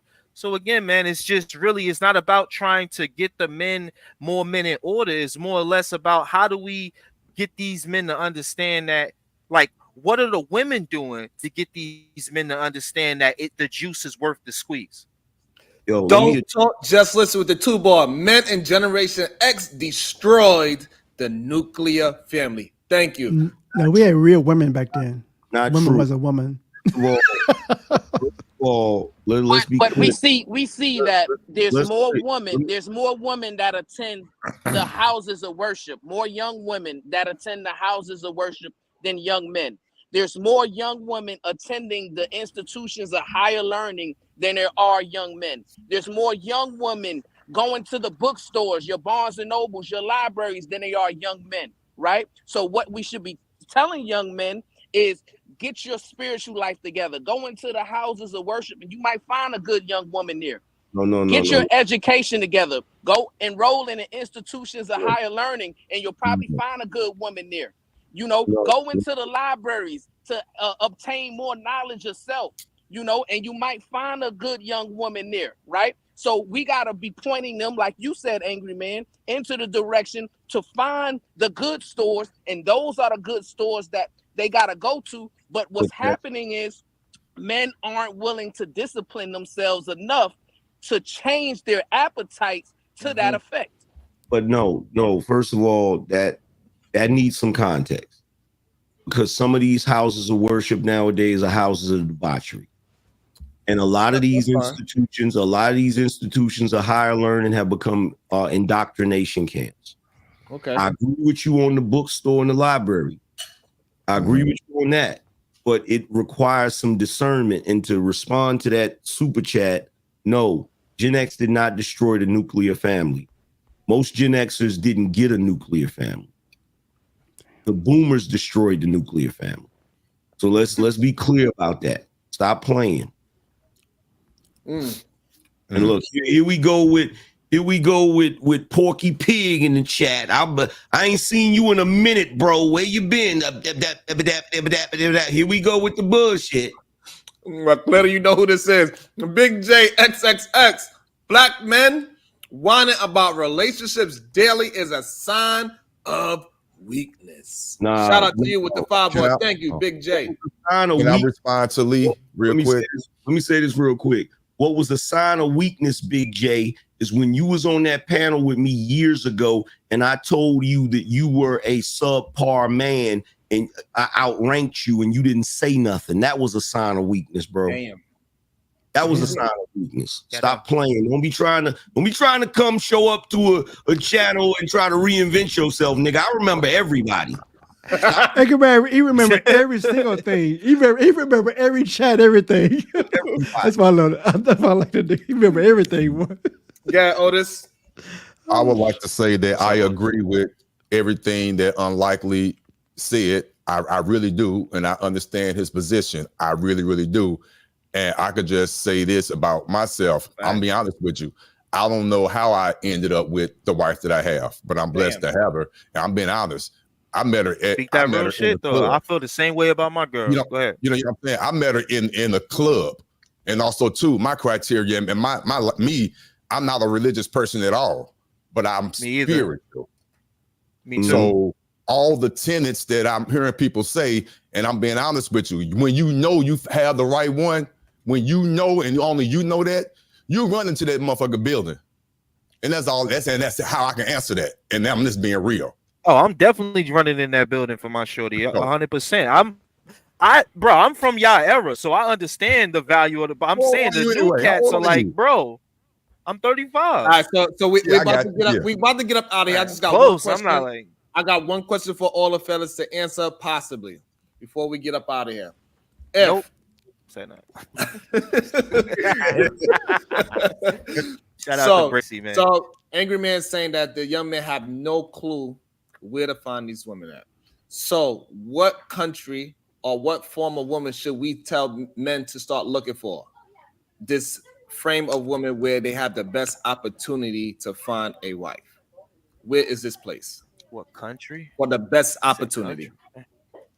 Nah, yeah, because we got the passport bro thing say it's better to go fly out. Right, got so we got different ideologies of where social the best media. So you mean like every avenue? Yeah, like what would be would be your best place? Let's say a 60% or greater chance to have an opportunity, and if you have an opportunity, I ain't gonna play it. But if you have an opportunity, I'll go first. I'll make it quick. Go ahead, do your thing. I think you got to first know yourself and then put yourself in environments that relate to you. Like how he said how Otis said that he met his girl in the club. He probably was a club dude. You see what I'm saying? And that's why they both got that same energy where he like, yo, she a little wild, but I love that shit. You know what I'm saying? Because he understood himself. So always know yourself. So like shit, you could find a woman playing as a gamer somewhere. You know what I'm saying? You might run into a chick that's a gamer too. So know yourself, man. There is definitely a language barrier between the generations because Sherrod said that, right? It always comes full circle. It's all about interpretation, for real. And like you said, it's that language barrier. That's all. Yeah, for real. I agree 100%. But I think that's why these spaces are important, so we can learn that our language barrier. And I think we are getting closer to understanding each other with the age gap because that's the beauty of the internet. So we are bridging that gap because they can listen to our music, we can listen to theirs, and we starting to get to a point because eventually we wound up having the same ideology somehow. That was awesome that it happened in real time too, like 10 minutes ago. Awesome. Sharon, I can answer that question too. Go ahead, answer the question. Let's keep it going around. If you're a man that's desiring commitment, go to the places that require commitment. So, like I said, the houses of worship that requires commitment, right? So, if women are there, they're committed to something. The same thing with the institution of higher learning. That requires great commitment to pass those classes and be successful, in the future. In the books, before you move it forward, stores, the library, that also require commitment.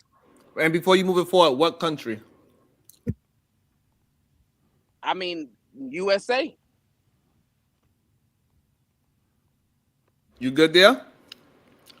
I mean, yeah, I'm good. I just gave you 3. Okay. Perfect. I mean, look, our country is irrelevant to me. Like, if you find you a woman on Mars that act like she got some sense, like, you might as well go ahead and lock her down. You feel me? So, it don't make me no difference where a man and a woman, whether it be here or another country, it don't really matter. You feel me? Wherever he can find peace. You feel me? Right. Put her in a headlock like P.H. Diva did Otis. Go ahead, Otis. You always say. I don't have a response to that. Like I said, I found my beautiful wife in 1998 at a club, and we good. Because people saying they having a hard time. So what would you say is you said in the club, but what would be an opportune place to find it, and what country? Of course, the United States. And I mean, wherever you frequent will be fine. But like Lee said, you need to know yourself. You need to already have your standards already in play. You need to have your morals already set, whatever they may be. I'm not here to discuss that. And you can meet them wherever you at. That's why dating and courting, I'm old school. I believe in going out on dates. You would know if you're the right one if you got your standards and all that. My plane has landed.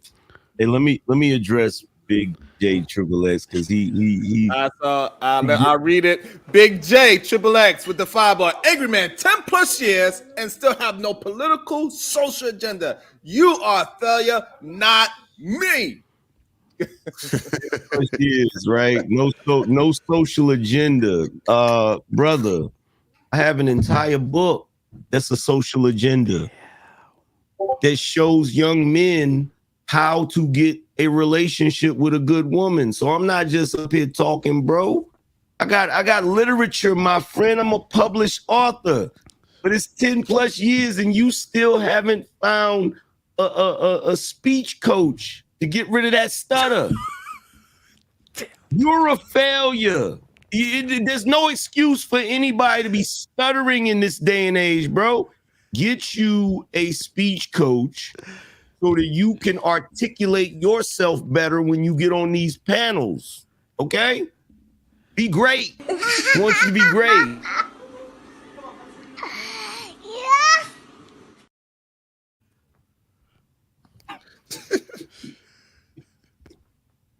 I'm being honest. I want him to be great. I want you to be great, also, bro. drop your book reference in the chat, please. So anybody that haven't heard of it, that didn't know that you had a book, if they was on the rock, they didn't know, please drop it in the chat as much as you can, or as much as you want. Yes, go ahead.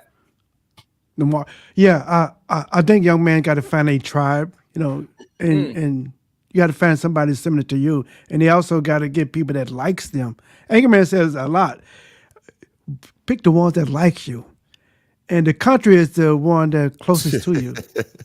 Okay, that's a good one. The one that like you. You show. No, it's serious because people they chase them.